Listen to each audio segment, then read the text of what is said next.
You think everything's a yard. Right. When it's not, it's a garden. Chinny, are you there, please? Yes. Here he comes. Here he comes. I will save you from Quick, Stu. give us something new to talk about. Huh? Yeah. Give us something new to talk about. Cold pizza, yes or no? Cold, yeah, day afterwards, yeah, for sure. Hold on. Ugh. Thank With you. claggy cheese on top. Duke is correct. That's right. Cold pizza is wrong. No, it's right. It's No, all kinds of right, especially after, like, it's the best cure for a hangover. Well, I wouldn't know. But cold pizza is disgusting. But That's a next fact. to cold, Oh, yeah, doner, I'd cold find it. doner kebab. Here we go. This is from 30 Rock. I got the sound clip right here. Jonathan, call Don Geis's office and Les Winkler in corporate communications. Tell Susan Cunningham, Alan Junkin, Mark. Jack, what took you so long? Banks, you son of a bitch. You know, revenge is a dish best served cold, Jack. Like sashimi or pizza. You prefer cold pizza? The morning after, it's the best. Better than hot pizza? That's insane. You don't tell me what kind of pizza to like. You know, that's exactly what I just said, and I've never heard that clip before. Well, there you go. It's true. You're Ginny insane. knows nothing.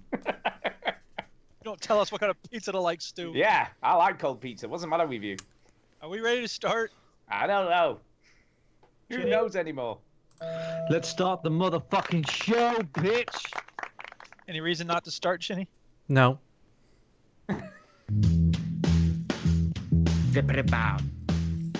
Welcome yo to the veteran gamers. Juju, Jimmy, other fellas will tell you about every single game that you're playing this week.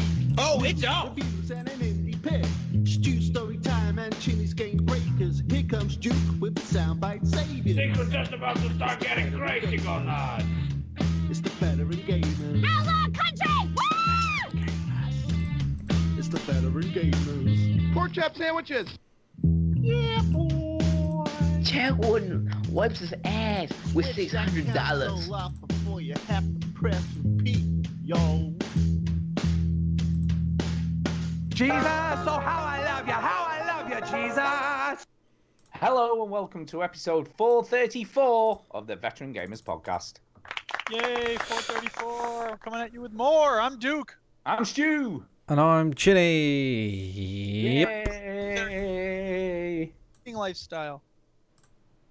Yes. That, Oh, yeah. We stream every Sunday at 9 p.m. GMT. But if you're not in the GMT area, figure it out. Do the math. Yeah, work Yeah, I don't it out know. yourself. move to Greenwich. I don't know. I don't know. Sort it out. Yeah. We talk about video games on this podcast and other things. Does somebody have a story time, or should I play my sound clip? I don't know. Which sound clip are you talking about? Which one? It's a 2-minute and 30-second sound clip from a comedian named John Mulvaney. Do you know him, Chinny? I do not. Oh, you're going to like this. Strap Okay. in. Hear it. 2 All minutes right. and 30 seconds. Marty McFly is a 17-year-old high school student whose best friend is a disgraced nuclear physicist. And they never explain how they became friends. They never explain it. There's not even in a lazy way, like, hey, remember when we met in the science building? Like, they don't even do that. And we were all fine with it. We were just like, what? Who's his best friend? A disgraced nuclear physicist. All right, proceed. What a strange movie to sell to be a family movie. Two guys had to go in and do that. They had to be like, okay, we got an idea for the next big family action comedy. All right, it's about a guy named Marty, and he's very lazy. He's always sleeping late. Okay, is he cool like Ferris Bueller? No. But he does have this best friend who's, you know, a disgraced nuclear physicist. I'm confused here. This best friend, this is another student, or oh, no. No, this guy's either like 40 or 80. Like, even we don't know how old this guy's supposed to be. But one day, the boy and the scientist, they go back in time and they build a time machine. Whoa! Okay, I think I see where you're going here. They build a time machine and they go back in time and they stop the Kennedy assassination. Ah. Oh, wow, that's a really good idea. And we didn't even think of that. All right, well, what do they do with the time machine? Well, now I'm embarrassed to say. All right. We thought it would be funny, if the boy, if he went back in time and, he tried to f his mom. I don't know. We thought that'd be fun for people. But no, good point. No, he doesn't get to. But because this family friend named Biff, he comes in and he tries to rape the mom in front of the son. The dad's gotta beat the rapist off of her. And also we're gonna imply that a white man wrote Johnny Be Good. So we're gonna take that away from him.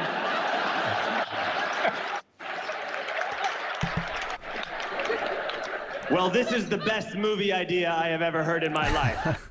We're gonna make 3 of them. Yeah. Yeah. You want to know how? Do you want to know how Marty and Doc met? I got it wrong. It's John Mulaney, not John Mulvaney. But anyway, no, go ahead. How did they meet? Apparently, Marty snuck into Doc's lab, and because Marty thought all this stuff was cool, and Doc had never really made a friend before, they were both sort of castaways from society. Marty never really had any he never fitted in with the cool kids or the nerds, and neither did Doc. So they sort of bonded over that. It was established in the very well-known Back to the Future cartoon. I was going to say, how do you know, but okay. Yes. Tinny just made all that up. That's how no, also, they couldn't sell the film to Disney because of the kiss scene that Doc has with Leia Thompson, who plays his mother. Really? Sorry, not Doc, Marty. Marty. I was going to say, no. Was that a different film? No. When Marty kisses his mother, Disney just went nope, and they wouldn't touch the film. So what he says is actually true. Like Disney wouldn't touch it, and it was only with the backing of Spielberg that the movie sort of went ahead. Really.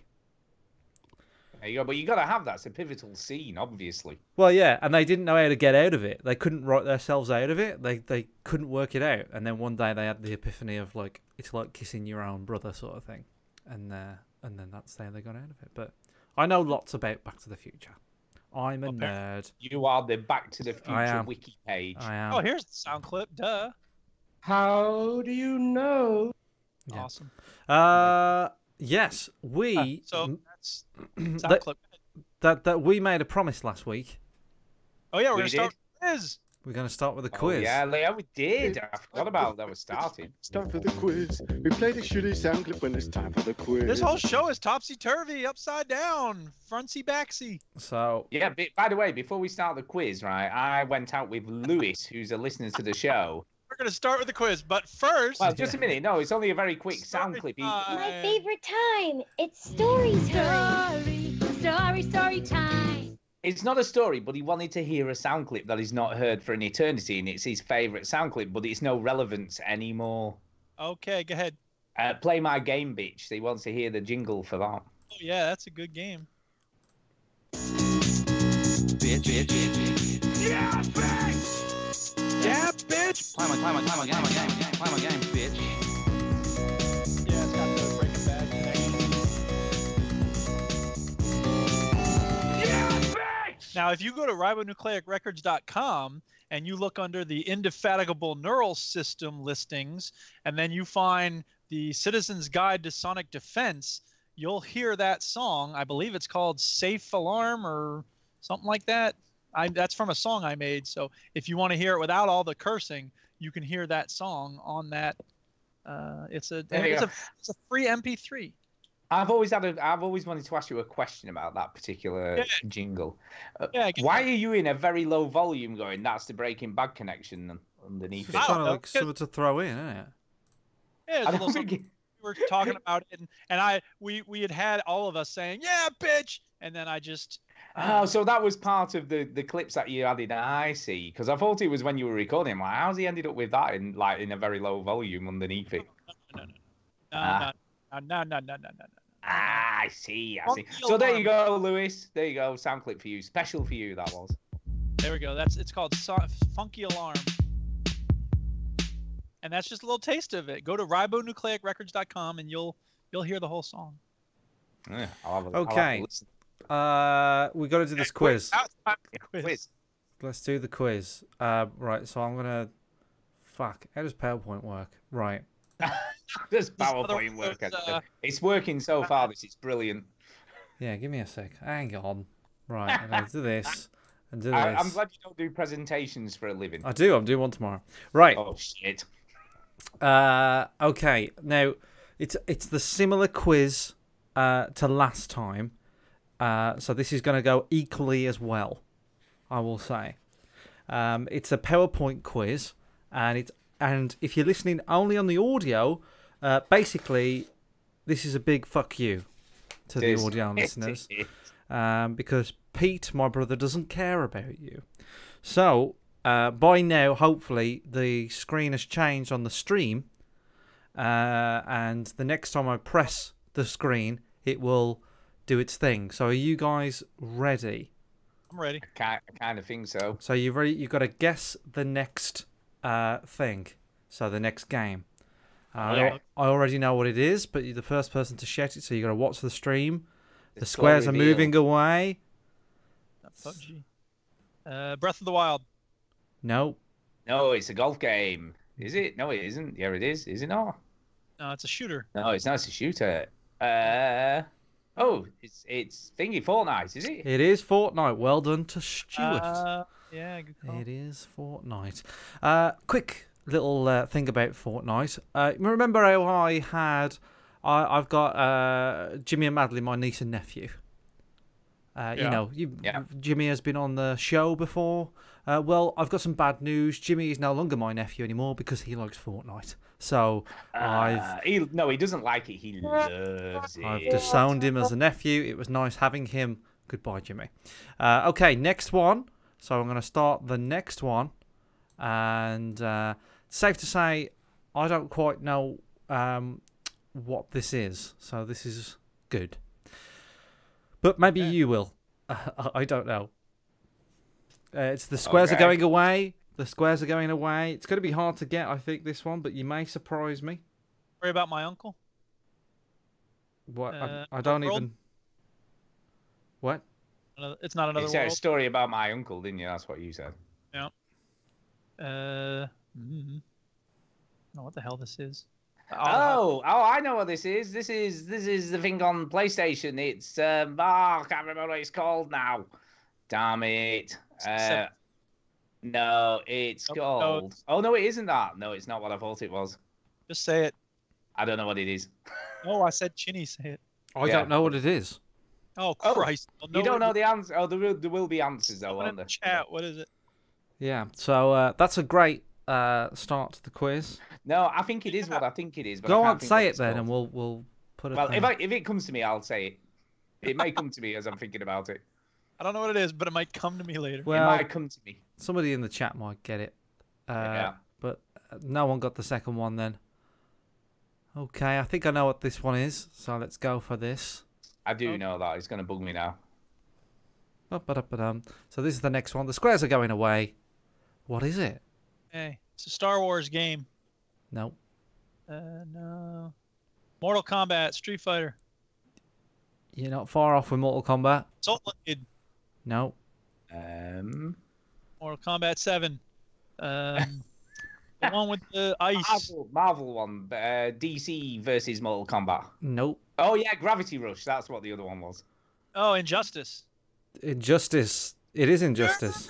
Yeah, I wouldn't know that. You don't get Gravity Rush because somebody said it in the chat. No, I knew it though. It's bugged me now. I knew it. I played it for God's sake. Fucked up there, Stu. Okay, next one.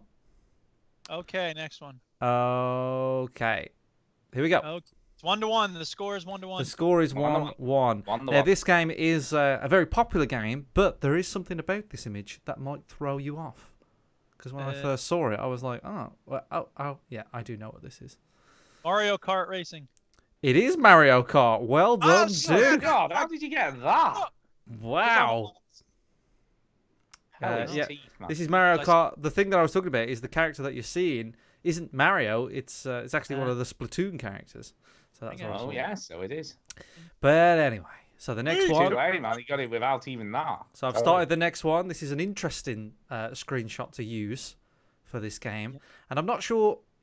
I don't know if either one of you are going to get this. Maybe one person in particular will get it more than the other. PUBG. It is PUBG. Duke said it first. Yeah. So yeah, it's the Miramar map. I didn't even know which it was. I just noticed the structure of the. The Miramar map is coming to the. It's coming to the Xbox, I think, this week or next week or something. Anyway, next one. So this is definitely. If you've got to, I've got to be quiet now because you'll get this pretty quick. All right, okay. South Park, Stick of Truth. South Bam. Park. South Park. Faction butthole. Well, I'll give it to Duke. He was getting there. Yeah, it is. He didn't say the right game. It doesn't matter. I said both of them. And I he said both of them. Said it. Yeah. Okay. All right. Next one. I don't think either one of you have played this, but it is pretty recognizable. I feel like Stu probably has the upper. What was probably that? Not. Duke? Oh, Splatoon. What did you say, Duke, before that? Splatoon. Yeah, Stu got that one. Stu got that one. Oh, look, this is why I like Duke, 'cause he's nice and honest, you see. We didn't. If that was me, I would have lied. Okay. I think I know what this is. Next one. Okay. How many are there total? Where are we at? I think there's one more after this. Okay, so actually, this might be the last one. Okay. Dead Silence, whatever the hell it's called. Dead Rising. No. Silent Evil. Oh, Uncharted. Is it Uncharted? Oh no, it's not Uncharted. Oh, this is crap. I don't know the name of it. Stu's dumb game that he likes where you smoke cigarettes. No, it's not Deadly Premonition. Looks too good. It's too good looking for Deadly Premonition. Does not look very good, this game. I don't know what this is. Does anyone else? I have no. I would have thought it was. I either think it's The Last of Us. No. Or Evil Within. No. I don't. But it could be Evil Within, but the hood is not right for The Last of Us. Those gauges up there are definitely not The Last of Us. So the last one we don't know. So let's. It could be the Evil Within though. Like, I think it could be the Evil Within. Yeah, it does look like it could be that. Yeah. Anyway, maybe we should play the speak pipes because I think he tells us the answers there, Duke. It does. Okay. So that's We've it. Still got that. That's it. Yeah, that's the end of that quiz. With the final scores, Duke having 4, Stu having a pathetic 2. I thought your screenshot or your desktop was another question for the quiz. No. What is that screenshot? Red Dead Redemption 2. Yeah. Yeah, I get a bonus. But yeah, no, I should have got Gravity Rush though. That's a faux pas. Yes. But you didn't because you fucked up. No, I did. It's true, I didn't. Here comes the first speak pipe from Ginger Balls. Hello, veteran gamers. It's Ginger Balls. Sorry if I sound out of breath. I've just come back from a 2-kilometre swim, starting this new swim regime weight loss program. So I'm back on it now after putting on shitloads of weight, and I'm feeling good. Anyway, most importantly, the quiz answers. Number 1, Fortnite. Yeah. Number 2, Gravity Rush 2. Oh, see, you were wrong, Stu. It was Gravity Rush 2, not Gravity Rush. Yeah. Number 3, Injustice 2. Oh, I got that one wrong. It's Injustice 2, not Yeah, 3. You got 3. You still win overall, dude. Mario Kart Deluxe. Yeah. Number 5, PUBG. Number 6, South Park, the fractured butthole thing. Number 7, Splatoon 2. Number 8, The Evil Within 2. So that's it. You've enjoyed the format of the quiz so far. Yeah. I'm going to insert some audio into the quiz. I just couldn't do it at work. The computer wouldn't let me download audio splitters and all that crap, so I've got to do it in my own time and not get paid for it, which sucks. So I will get it sorted because I know that for the audio listeners like me later on in the week, it does sound a little bit less entertaining, shall I say. I hope it's gone all right though. And oh yes, Stu, the other week when he was on about rhymes and it was a good game. Oh my God, it's the biggest crock of shit ever. That's my review. If you like the sound, that's all for you. But if not, it's wank. I'll see you later. Hurrah. All right. Well, there was another one from Ginger Balls 2 weeks ago as well. Should I play that one too? Yeah, let's see what that was. Ginger Balls again. I forgot to say, I'm looking forward to the meetup. So, whoop, whoop. So yeah, I'll be looking forward to meeting Stu again and Bongo and all the rest of the crew, whoever's going. Even though there's some beef going on with the Overseas Connection, not liking that. I smell like beef. Oh yeah, I've changed my gamer tag and everything to Ginger Balls now. Brilliant. Nice. So I've been playing loads more games, and hopefully I'll get to see you on some of them soon. I've been playing Super Hot, completed that, and I've played a little bit of Late Shift. I've even played it with Shell. She really enjoys it. So if you've not played that, it's really cool because I've got the Xbox Game Pass and it's class. What else have I played? I don't know. PUBG for life, and I've bought GTA now as well, so I'm going to have to play through that again. Anyway, it's a pointless speak pipe, but just to say, looking forward to seeing you next week. Whoop, whoop. See you later. Yeah. Yeah, I went round my mother and father's, and Pete was there, and he was playing Late Shift. It's good. Yes, you've talked about this very briefly, I haven't did. you, Stu? Yeah, but Late Shift. Yeah, is Millie played it. I played it on my own, and then I played it with Millie making the choices. Yeah, it's quite high production value, choosy thingy game, you know. Interactive movie. Yeah, it's all right. It's all right. But I haven't seen any of it. But there you go. Sweet. It's all right. It's not. It isn't like as slick as a proper movie, but it's pretty good up there. You know, it's pretty up there. Really, it's good enough for what it is. Right. Let's start. Okay. What you been playing?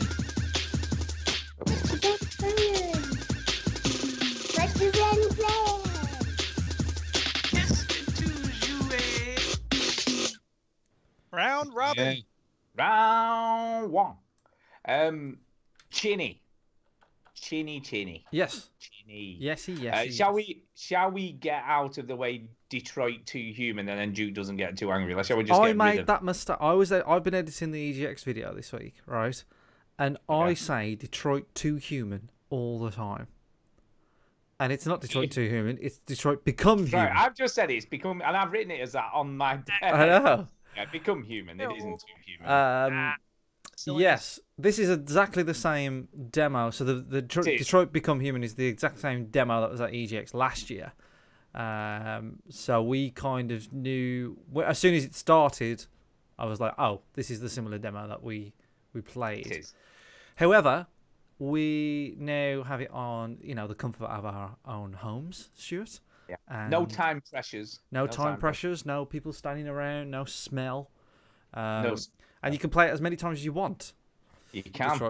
So just a little bit about it. It's David Cage's new video game. David Cage has a little bit of a reputation on this podcast. If you type in Heavy Rain Sucks Veteran Gamers into YouTube, there's an animation that explains why. But let's just say Heavy Rain didn't go down very well with Duke. And he loved it. What are you talking about? Well, yeah. But yeah, Detroit Become Human is of a similar vein. I think this is probably most like Heavy Rain than any other of his games since. Is it Heavy Rain? And then it was it Beyond Two Souls? Yeah. Was there another one sneaking in there, or was that it? No, that is it. No, okay. And obviously his first game that he made, which was Fahrenheit. Fahrenheit, yeah. But the Detroit Become Human is it's a little bit more like Heavy Rain. It's again, it's got this sort of futuristic noir sort of steampunk vibe about it. You're playing an android of the name Connor, I think your name is, and you are a decision maker, or a negotiator is the actual term. So can I just ask, did you save the fish? I did save the fish. I saved the fish at EGX as well. I just want to explain what the demo is. The demo is basically, you might have seen it before, an android has gone rogue. It's got a little girl hostage. It's killed the little girl's mom and dad, or whatever, or the dad, I think, just the dad. And you have to go in and negotiate with... You're kind of like a bomb robot, but instead of diffusing a bomb, you're negotiating a robot yourself. So you walk around the flat, you find clues, and more clues you unlock, maybe unlocks like another thing you can talk to the rogue android about, and it all has this kind of futuristic setting. So that's the game. That's the demo. It's exactly the same as we played in October or September or whatever it was last year. And I spending a little bit more time with this. It's kind of a little bit more interesting to see behind what's all going on, the decisions, because what struck me about this wasn't the actual game itself, is when it finished it showed you all the branching paths. I don't remember that from EGX. It may have been there and I just I don't know. They usually chuck you off as soon as it ends though, don't they? Yeah. So but what's cool about this is as soon as it finishes well, you use the word cool there, Chinny. Well, it's just interesting to see. You're basically seeing behind the curtain. This is where Duke finds the Wizard of Oz clip. I know. And you see all the branching paths. You see all the things you could have done, all the things you couldn't. Yeah, which they didn't do that with Heavy Rain, did they? They didn't show you all the different possible outcomes that you could have got, depending on what decisions you made during the playthrough. And I have to say that did make me play it twice, just because I wanted to see what it would be like if I just ran straight to the guy. Like I didn't get any. Well, that's what I did at EGX. That's what I did. I did no investigation, no faffing. I went straight outside. As soon as I'd spoken to the captain, I went straight out the door to see what would happen. Yeah, because there is this thing. Like you go in and you speak to the captain, and he says, "Get a move on, get out there." And if you don't do that, if you look for clues, there is this sense of people are dying. He's got a young girl out there. What are you doing? Just while you're doing it. What are you looking at a fucking iPad for, you stupid idiot? Get out there. But obviously, the more you do, there's particularly like the in the bedroom, the girl's bedroom, you get to find out the android's name and things like that. So yeah, and there's. I did like the fact, actually. I must admit, I did quite like the fact that as you're investigating and basically faffing about, shit's still going down. It isn't waiting for you to trigger something. It's still happening whilst you're doing all that stuff. And I thought that was kind of clever. Yeah, there is a bit of that. It does feel a bit silly that you're just fucking about turning the oven off, while... I didn't do that, I must admit.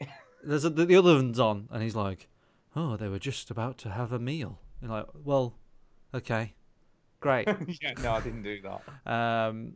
Yeah, and I have to say, a lot of it was quite similar, even though my first outcome was I saved the girl, the first outcome. So I managed to negotiate him to put the girl down. So was that when you did loads of investigating? I did. The first playthrough, I went through everything. I tried to find as much as I could in the flat to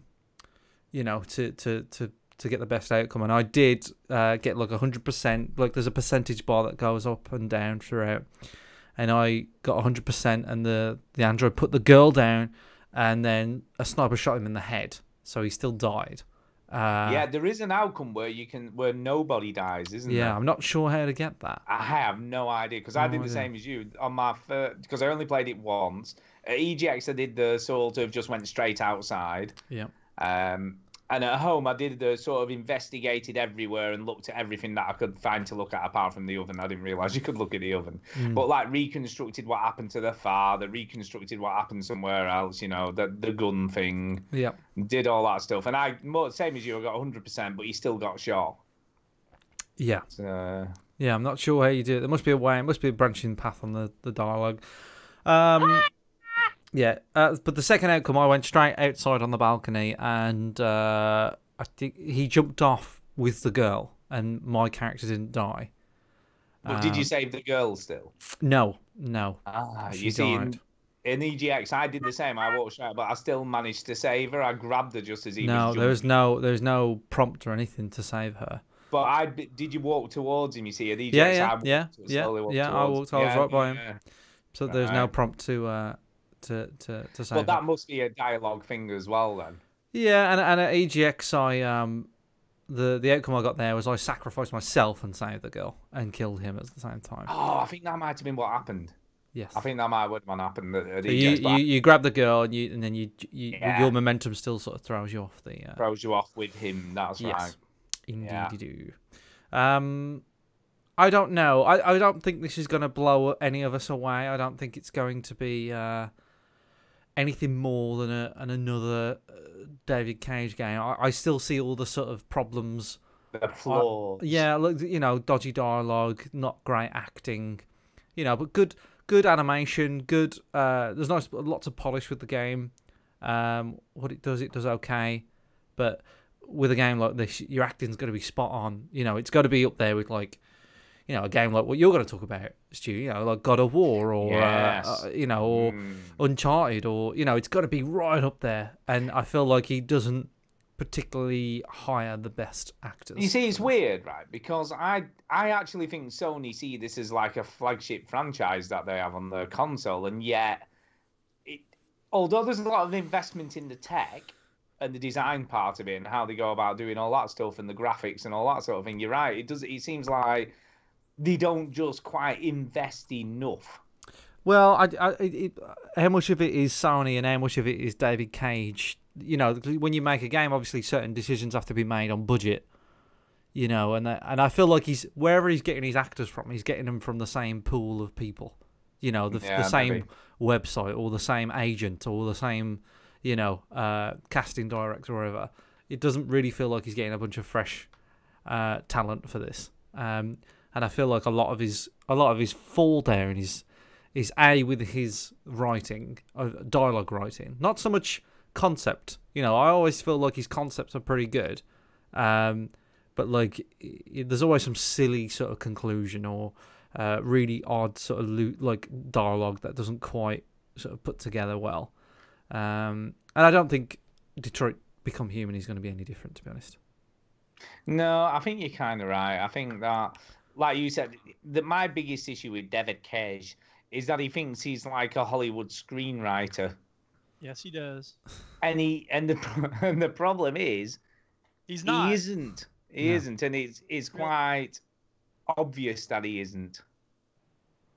And I mean, look, there's parts of writing a script. You know, there's the story, and then there's the dialogue, and you know, the story might be good. I don't know. I'm not going to find out, but I think that the dialogue is certainly his weakest point, and like you said, it has to be good for a game like this. I mean, just out of interest, just to remind us, you know, like Beyond Two Souls, he had like Ellen Page was obviously the main lead actress voice. Willem Dafoe was in that as a voice. That's true. That's true. But like maybe his direction isn't very good. Saints too. Say again. Willem Dafoe was in Boondock Saints as well, and that movie sucks. Well, you know, maybe his direction isn't very good. You know, maybe he's not directing them very well. Maybe I don't know. I can't speak for him. I'm not in the room, but he might not even be there when they're reading the lines. Oh, I doubt that. But like, you know, maybe he doesn't feel like he's in a position to tell William Dafoe, "Can you do that again?" You know, that wasn't good enough. And also, William Dafoe is one of the weirdest looking men in the fucking world. You know what I mean? True, but then I also ask myself you know, when these people get these acting jobs in a video game, like a proper actor, did he take it as seriously maybe as not. they would maybe a movie? But like again, it probably comes down to the amount you're paid. You know what I mean? I feel like you would take it a little bit more seriously. You know? But you know, like in Beyond Two Souls, for example, William Dafoe's character is meant to be really caring towards children. I don't know if you've seen William Dafoe, but he looks like he eats children. That's true. He does. He's literally the worst person to cast for that kind of role. Well, but his voice doesn't sound like he eats children. So, but he looks like he eats children, though. Yeah, but that doesn't matter in terms of his acting. I don't know. True, I guess. I'm just having a look who's in Detroit Become Human, and the biggest actor that I can see so far is Lance Henriksen. Is in it. Yeah. Okay. So he's fairly. Lance Henriksen. He's quite a famous actor. I don't know what he's been in, but I recognise him, and I know he's been in quite a lot of stuff. I have an internet. I'll look it up. There is you do. There is an Easter egg in Detroit Become Human that's on the screen now. The dancing shark GIF can appear now and again. Very inappropriate. Wow, I didn't know that. Yeah, so that's pretty special. I'm fucking around with the stream, listeners. Yeah, I don't think I have anything else really to say about it. No, and I'm much the same as you. It was in The Godfather Part 2, by the way. Lance. Good for the Terminator. He was in. As one of the. He's been in a lot of films. Was he one of the guys in the back seat that got shot? You know, just like. I have no idea, but he's been in a lot of stuff. What's Tron Uprising? I've never even heard of that. Tron Uprising. Isn't that a cartoon? Apparently. Huh. Or a TV series, rather. How about that? I learned something new today. There you go. Learn something new. But at least he's a recognised actor. You know, maybe not A-list, but he's a recognised actor. He's a better actor than you or I. He probably is. Yeah, I've not got a lot else to say about it. Like I say, I will probably play this game because I don't know why. I have this weird thing that I play all of his games, even though I know that they're a little bit shit. Little bit. At the end of the day, there are parts of Beyond Two Souls that are quite interesting. You said there were things about Heavy Rain that were interesting, so that shows you judgment. There are. Yeah, when it said the end, that was very interesting. But there are parts that aren't, and that's the problem. It's not consistent. 95% of the game is not. Yeah. Okay, anyway, that's enough of that shit. Enough of that shit. Jude, what have you been playing then? All right, well, I'm going to talk about a positive game. A game, well, first of all, I've been playing Far Cry 4. One of the first outposts you have to take down in Far Cry 4 is really hard because you don't have silencers for like quite a bit into that game. I got spoiled by how early you get silencers in Far Cry 5. So in Far Cry 4, it's like, and the worst part is you can't get a silencer. Like you have to there are certain guns you have to unlock. And you can't get a silencer until you unlock them. And it was just really frustrating because I kept trying to take the outpost and then I tried to do an assassination mission and you can't be seen at all in that. So it's just like, come on, give me a break. But whatever. Yeah, so I've been playing Battlefield 4 a little bit, Rocket League, of course. What? Antonio, we will play more. Skyrim and Super Meat Boy. I'm making it through that. God, that game is hard. Why are you playing Super Meat Boy again? I know, right? What's wrong with me? I don't know. And the worst part about doing a game like that again is I know I've done it before, so I know I can do it. So it kind of makes the frustration even more acute because it's like when you're doing it the first time, you're like, I think I could probably do this. And you do it, and you're like, yeah. When you play it the second time, you're like, I did this before, and I don't remember it being this hard. I must be sucky now. I think that when I know somebody else has finished the game. Do you know what I mean? Yeah, sure. So, like, if I play Super Meat Boy now, I'm like, fucking Duke did this. I can do this. Well, how did fucking Duke do this? You know? So, that works both ways. But the new game that I played this week, because I do try to have a new game in my holster. Nice. Is called Marie's Room. Ooh. And Stu would love this game. That rings a bell. I was a little bit worried here. I thought sort of Stu's playlist had got onto Duke's section on the Google Doc. It's a bit of a weird and shit game here, Duke, for you. It's a walking simulator. That's all it is. It's about an hour long. Like that's by design. It's a very, very, very short game. And the problem with that is a walking simulator needs to have a really good story. Home is the best walking simulator because it's got the best story. The Vanishing of Ethan Carter is not so great because the story is, I'm sorry, it's not great. And the game mechanics aren't enough to make up for it. So this game, there are no game mechanics. It's just look at stuff and listen to them tell you stories about the past. And that's it. That's the whole game. And I'm pretty much done with the walking simulator genre unless I know that it's got a great story, and how do you know, right? So whatever. What became of Edith Finch, man? Get it played. Whatever, you say that. I'm not convinced. No, just me, everybody who gave it awards says that. You're right. Anyway, the problem also with these kinds of games is often that you have to piece together this deep story. And that's exhausting, right? When you have a great story, you don't need to bother making the audience work so hard to piece it together. The story is what you want people to focus on, not the puzzle of assembling it. So I feel like this game has a bunch of that, the disjointed things here and there. Yeah, but that's interesting because you really like her story, and that works all because of that. Yeah, the story in that is not so interesting, in my opinion. I mean, it's an okay story. It's fine. There's nothing wrong with the story and her story. And I think that with her story, the process of piecing it together kind of matches what's going on in the story. You know what I mean? Like that's, I mean, you're right, Stu, and there's a contradiction there because I think it may be that I was willing to do it there and I'm kind of like, okay, it's been done. Now can we move on, please? And for them to be doing it here, it feels just like I'm supposed to read all these journal entries. I'm supposed to listen to things going on. I don't, and maybe I wasn't in the right mindset. It's possible that I just, Saturday afternoon, I was just like, playing Rocket League and all right, cool, let's try something different. Oh yeah, I want to play this now, I guess. And I don't know, I just get impatient. Yeah, I do know about this game because I saw this on something and they said it was quite good and it was all set in one room and you just basically had to piece stuff together by looking at everything.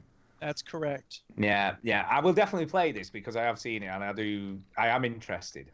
You do like a good walking simulator? I do. Well, it's not so much walking because it's all in one room, isn't it? Is that right? Well, you have to walk around the room. Yeah, okay. The coolest thing about this game is that at one point there's this dancing shark. And it just that is pretty impressive. Yeah, I mean, the graphics aren't great on the dancing shark bit. No. Blah. It's funny too because you'd think that the game would want you to focus on the graphics of the room, but no. Yeah, no, they just put this GIF of this shark on you all the time. Well, I don't think it's a GIF. I think it's obviously rendered in real time. Yes, absolutely. That's a 3D model. That's Marie's room. So there's a few people in the chat. I just want to take a moment just to say hello to the people in the chat. Pilch is in the chat. Fraser's in the chat. Simmy Boy was in earlier. Antonio. A few others as well. But Pilch was a little bit confused why the shark was on the screen. Fraser says that Marie's room looks great. I think he meant that. He meant to say it. I think he's being sarcastic. I think he said it like that. Are you sure he wasn't talking about Detroit? He might be talking about the shark. No, I think the shark is probably the best. He did say that when the Marie's room was on the actual. Oh, Soul Brothers in as well. Just saying hello to the chat. Hey. Chatty chat. Yeah. All right. So, whatever. I mean, it's you get what you pay for with Marie's room. I can't complain. Although I did give it a negative review. Well, it's probably not fair, but whatever. Good night, Duchess. Bless you. I lied when you say I gave it an extra review, but that's probably not fair. Well, I'm just saying. I mean, it is fair because I wrote in the review. I don't know who's going to be influenced by this. I think anybody who wants to play it is just probably going to play it. Anybody who works at the company is not going to bother reading my dumb review. And the only thing I think it could do is if somebody out there didn't like it, they might go looking at the negative reviews to see if anybody else didn't like it for the same reasons. And maybe they'll read my review and go, yes, somebody else gets it. So whatever.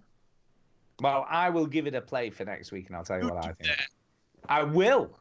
Yeah. You'll say this is like a parachute. It's always open or best used Duke, when open. Mine's open. That's why I played it. Duke, can you play the rewind the thing? This is next week's show. You ready? Okay. Hold on.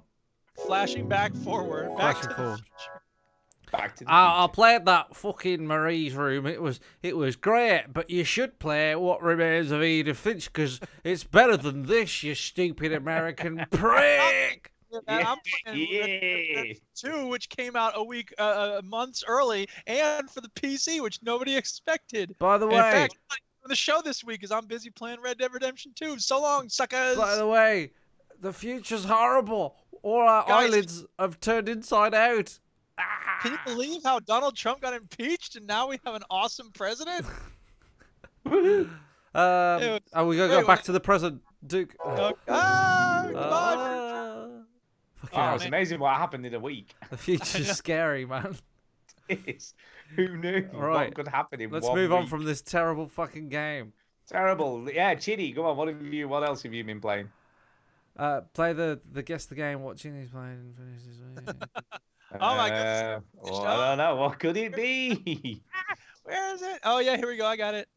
Let's play Guess the Game that Ginny's played and finished this week. Well, I've finished Far Cry 5. Hey! Remember that thing? So are we ready to talk about the ending? Should I give the spoiler notice? No. Ooh. Okay. We're going to record a show for it. I know. Oh. We have to spend a couple minutes just talking about it real quick right here. Yeah, but Stu. I don't care. Okay. Well, we're going to give it. We're going to record. We're going to record a full show about it. There's a full show coming up, but for now, skip ahead 5 minutes if you don't want any spoilers by the end of Far Cry 5. Okay. And mute it. And in the chat, well, I guess you can say in the chat because, well, I don't know, whatever. Last week, I said that it was one of the 5 worst video game endings in history. And you know it is. Oh, hey, let me ask you a question, Chinny. Can you guess what was in his top 5 of worst video game endings? Heavy Rain. No, I didn't include that. No, that wasn't it, was it? Worst game endings. Because the ending to Heavy Rain was really dumb. Like, who it was in the end was really fucking stupid. Yeah, it was very dumb. I'll switch that out for Pony Island. Because I just put Pony Island in there because I can't guess them, Duke. No, I don't know what your top 5 worst Last ending of Us, Mass Effect 3, the original one, Pony Island Mist, and then... Oh, yeah, you didn't like the Last of Us ending, did you? No. Nope. Anyway, I hate it. So, yeah, so, again, we're still talking spoilers on Far Cry 5, so if you don't want it spoiled for you, just skip ahead. I resisted. Of course, everybody does. Everybody did that, so I didn't walk away. And when the ending happened, you know, I just thought, this is fucking weird, right? Stupid. It's really dumb. And Yes. and then I'll go, okay, maybe we will die. That's not so bad. Right? And then... I prefer that. Yes, I would have preferred that. And then he grabs you I'm assuming it's a nuclear bomb.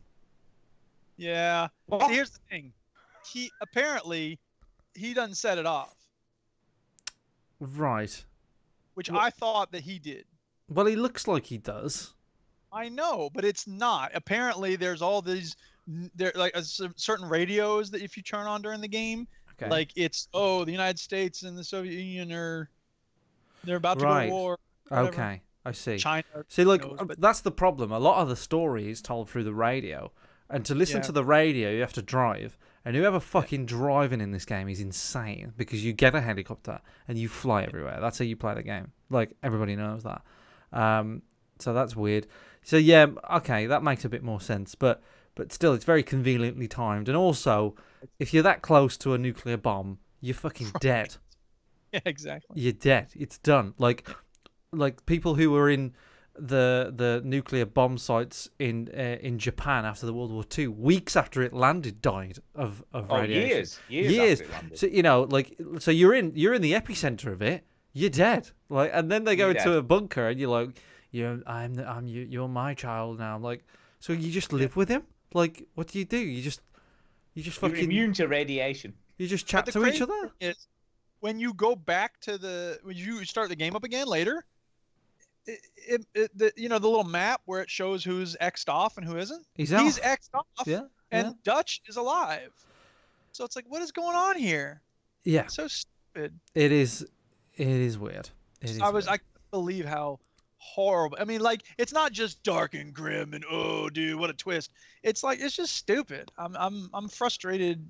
I can't tell you how frustrated I am with how stupid I think the ending is. So we'll cap it off now with the spoiler part anyway. And if you want to hear me and Duke talk more about Far Cry 5, then listen up for the special spoiler episode.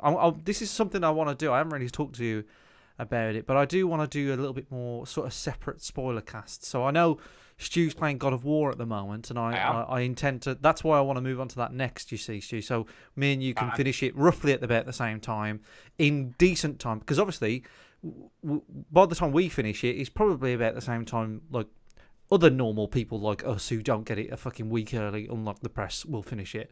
So people that will probably finish it at the same time as us can listen to the show roughly about the same time as they finish it. So that's the thinking there. So there'll be separate shows. And they'll be on YouTube as well and on this feed. There won't be a separate feed or anything like that.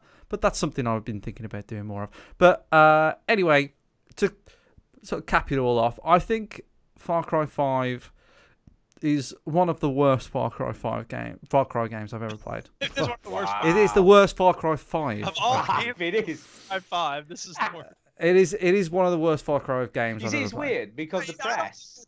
I don't agree with that myself. I think most of the game is awesome, but there are serious problems, and the ending is terrible. So, well, the press love this game. They all said it was like better than all the others and all this sort of stuff. It's weird, isn't it? It's sometimes stupid, and sometimes all the reviews are wrong. So yeah, and also like I don't know. All these reviews do is like whatever. If I was a conspiracy theorist, which I'm not, but if I was, but I'm not, but if I was, it also did a lot of heavy advertising on lots of people's sites.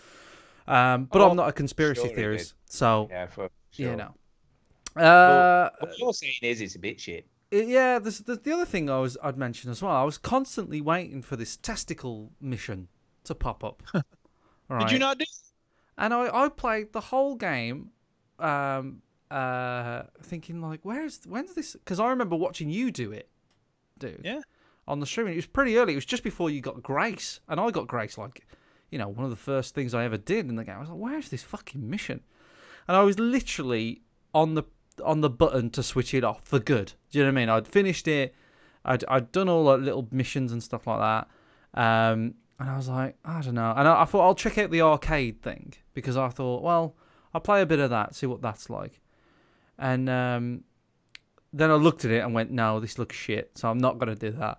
And then in the same bar that I was in, there was a chef, and he says, oh, Testicle Festival. And I was like, oh, here it is. So it was literally like the last thing I did in the game.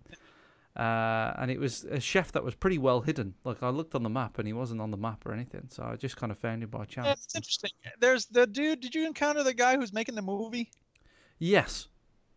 He, I think, doesn't show up on the map. Maybe he does for the first mission, but for the second mission, I was flying past in a helicopter at one point. He came on the radio and he was like, hey, I need you to help me with my next project for this movie. Yeah. And I was like, oh, he's not on the map, but he wants me to do another mission. So I think there's some missions. I've only done one with him. Yeah. Right. Me too. I never did this second one because it wasn't on the map. So I was just there's a bit of that. The other thing I don't like about this game is the missions where you got to get shit.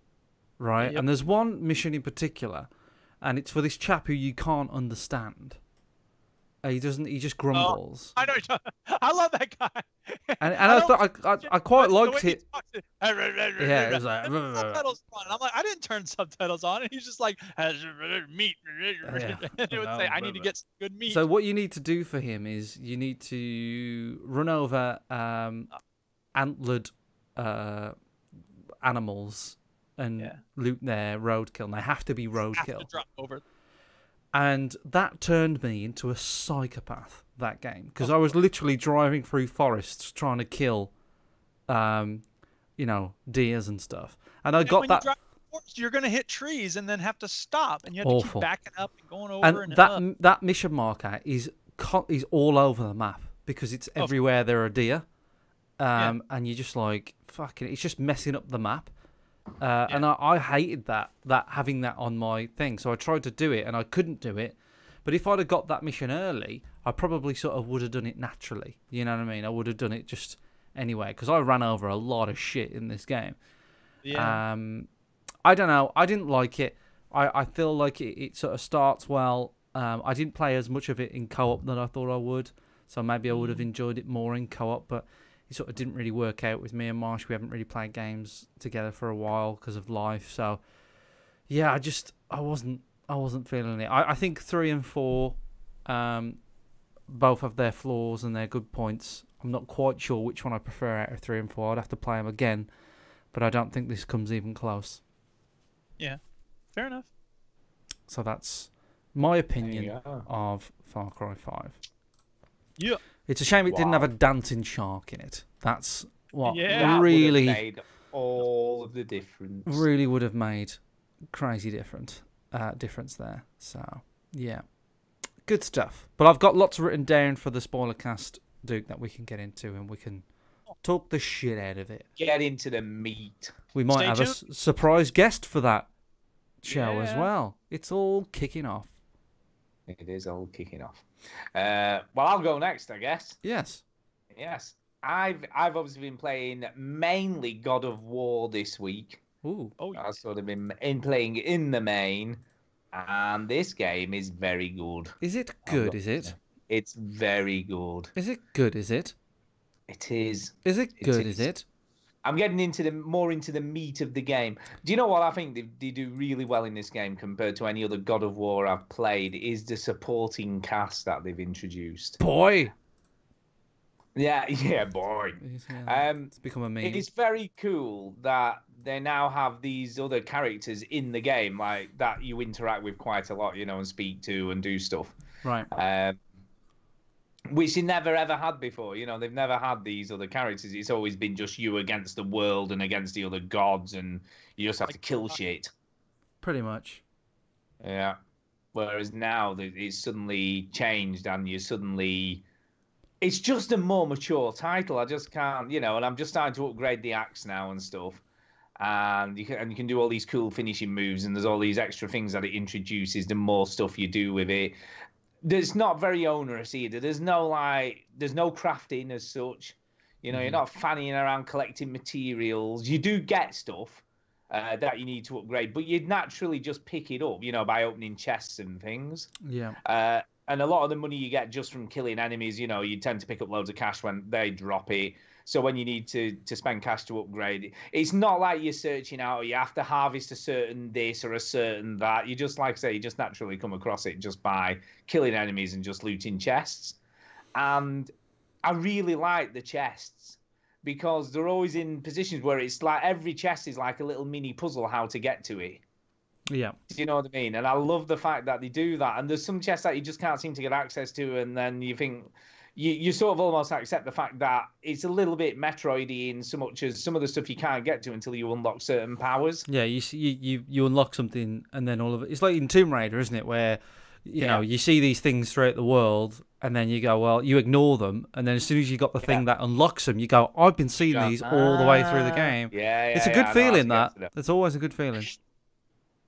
And it's just slick. I just can't get over how well made it is and how everything just works. I mean, I don't know why, but I've got this thing where I spend like, you know, I can just, you know, stand there for 10 or 15 seconds just throwing the axe around and flinging it back to myself, you know, because it's just satisfying. It makes such a satisfying noise as well when it comes back. Yeah. You know, it's like a thud into your hand. It's got weight, you know what I mean? This thing is cool. Stuart, stop whining about minor aesthetic details. Do you know what, though? It's those minor aesthetic details that make this game so impressive. You know Clementine's not on the show. You know, she's not on the show. You're not talking to her. That's a recording that we got. It's Duke talking through her. Right. Yeah, exactly. It's Duke talking through her. But yeah, it's those details that make this game so great, you know, because it is that attention to detail that they've, you know, spent. Yeah. Making everything in the world so amazing, you know, every little thing is there for not there for a reason. Everything it has is amazing. Yeah, I mean, don't get me wrong. There obviously is a lot of, you know, just set detailing, but there's just so much of it. You know, it's just sad. He's hitting a wolf. That's sad. Oh yeah, that's a shame for the wolf. Did the wolf ever do you? Exactly. But yeah, I totally recommend. Look. If you've got a Sony PlayStation 4, this is the game to buy this year so far. Yeah. Hey, wait till Detroit's out though. Huh? Yeah, I don't think that's going to be anywhere near as good as this. See, 10 years ago is a long time, and look, 10 years ago when Heavy Rain came out, if I'd have said to you, God of War will be better than anything that David Cage spits out 10 years ago, you'd be like, fucking shut up. Yeah. And look at it now. Just never know. Madness. Never know. How things change. But the boy. He is definitely worth upgrading as well. Upgrading his skill tree and stuff as well. Unlike David Cage games, this child isn't an absolute annoying prick. Apparently. No, he's very useful in combat and stuff. And I can't remember what the upgrade's called now. It's one of the first ones that you do. And he will look for openings when you weaken an enemy. He'll jump on them and stuff. Mm. And sort of finish him off for you. So he becomes almost like a finishing move. So he does, like, again, as you upgrade his skills, he becomes a lot more adept at sort of helping you in combat and almost like an integral part of the combat system. Yeah. It's very clever. How many hours would you say you're in the game, Stu? I'm not a huge... I would say probably coming up to about maybe 7, 8-ish. Because it's a really long game, isn't it? It's a massive game, yeah. I don't feel like I've barely scratched the surface, if I'm being honest. Wow, yeah. I've just started doing the external... You come to a part of the game where you start getting branching worlds, where you sort of start going into different areas. And that's kind of where I'm up to now. I'm just coming to the end of the first one of those, and it's super cool. Like I say, it is really, really well done, and it's even cool because obviously because you get there are 2 characters that'll upgrade weapons for you, and you can buy stuff off them. Yeah. But obviously there's only those two characters in the world, and you're like, well, how are they going to introduce them in other areas? When you move on and you're somewhere else. And they do it in a weird way because they do it in a kind of they just appear way. Yeah. But I don't really explain how they've happened to be there. But and when you ask them, and you can talk to them, and you go, "What are you doing here?" And they'll just go, "I work in mysterious ways," or something like that. So there could be a very vague reason for being there, but you just accept it. You're like, A good joke would be that you just caught the train. Yeah. To the yeah. There's a To the train. next Chaos. weird, There's just strange a train area that you're goes right here. I don't know why you're doing all that. But yeah, I'm looking forward to getting more into the story. I'm looking forward to sort of plowing my way through this. But I've just had such a busy week. I've not had as much time to play it as I would have liked. And we've had nice weather. So I've been out on my bike and stuff. So I've been doing other things. Exercising. I know, distractions. I was watching the 2011 EGX video. And I think that's you at your most leanest, Stu. Possibly. I think you looked ridiculously thin. But the thing is, when you look too thin, your head looks huge. That's the problem. So lollipop syndrome. You've got to have this kind of balance, haven't you? Like where you don't want to get too thin because you'll just look like a massive headed freak. So I know, you want to lose enough weight so you're happy and healthy, and also enough weight so you don't have enough weight on, so you don't look like some kind of monstrosity of a human being. Yeah, but I've got to get in the suit, man. Yeah, I suppose that's your top goal. Yeah. Yeah. It'll come. I'm steadily losing weight, so it's all good. Do you know what I thought was kind of funny in your brother's? Are we ready to talk about a different game now? Yeah, it's a second. This is a big game here, Duke. Yeah, it's a big game, Duke. Potentially. This isn't for you. This is for the audience out there. This is potentially Stu's game of the year. Yeah. If you're still talking about God of War, great. If you're talking about you're fitting into a suit, I don't think you've seen his head though. About a 2-second conversation. If you've seen how big his head is in real life, Duke, you know it's a bigger problem, and I just want him to know. Yeah, exactly. And I've got a bit like lollipop syndrome, man. What I was going to say is I thought it was kind of funny on your brother's speak pipe when he said, I'm getting healthy, I've been out, exercising and all this, and I'm back on, the diet regime and all this. And then about a week later, he ate the biggest pizza I've ever seen in my life. Yeah. Well, it's ups and downs. It's strikes and gutters. You make it healthier one week, and then the next week you slide a little bit. You don't beat yourself up about it. You keep moving. Keep on moving. But yeah, I don't want to, like I say, I'll say more about God of War when I actually get more into it, because so I just far don't so good. Potentially a game of the year for you, Stu. Definitely. Yeah, for sure. Good. For sure. I'm looking forward to it. I feel like I'm going to start it this week. I know I made a promise about The Witcher 3, and that is I'll let you off it. I'll let you off that. But I feel because I want to do these sort of spoiler cast things, I feel like I want to get this going. So obviously we're not going to cover every game spoiler cast wise, but the big games I want to make an effort to play new and current stuff. So and that's why I bought a PS4. I've just picked up a PS4 Pro. So yes. Yeah, you need to play this. Indeed you do. So all right, let's go to war. God of War. Back over to you, Duke. Nope, I'm done. You're done. I'm done. Back over to you, Ginny. I've played a little bit more PUBG, and I haven't played a lot of PUBG since, even when I got my chicken dinner at the thingamajig, at the what do you call it? The meetup. Arcade club. Yeah, even when I got that, I hadn't played PUBG for a long time, so yeah, I've sort of put it down a little bit. I don't know why.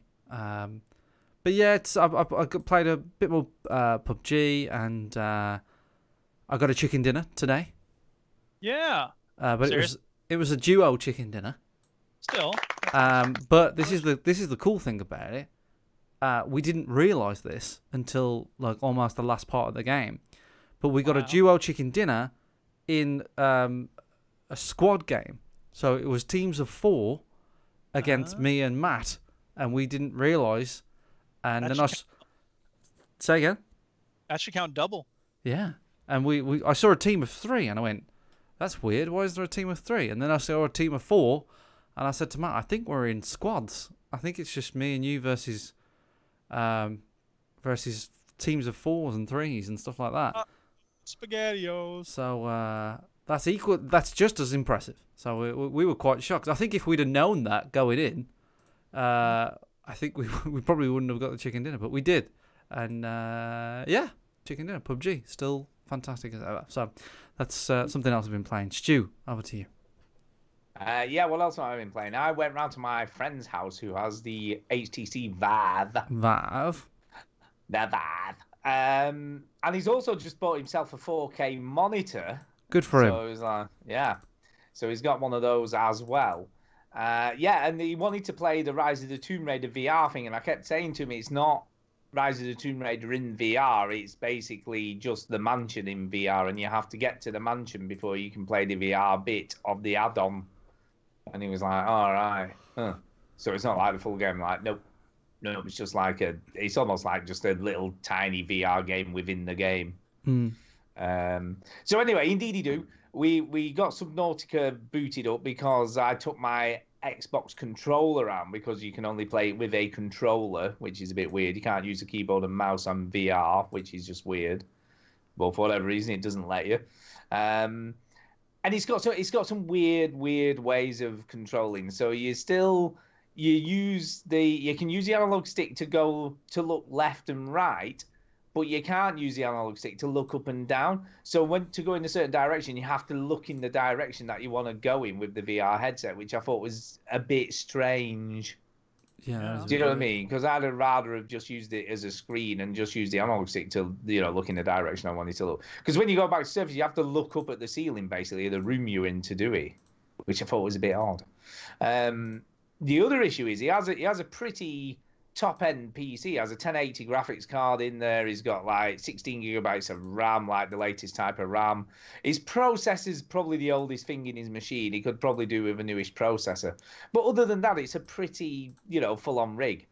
And it struggled like buggery to run this game. In VR, it just kept on stuttering, and the trouble is, it brings up this thing saying frames dropped and you right in the middle of your sort of screen when you've got the headset on, which is super distracting when you're trying to play the game.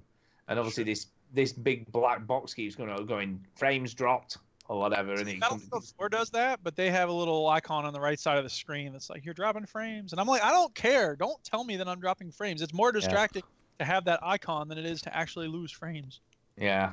And then we had the joy of PC gaming, where we spent ages with all the settings trying to get it to run smoothly, and we just never did. It didn't seem to matter what we turned off or turned down, we turned all the water textures down to low, and frig me, did that game look ugly. Oh my God.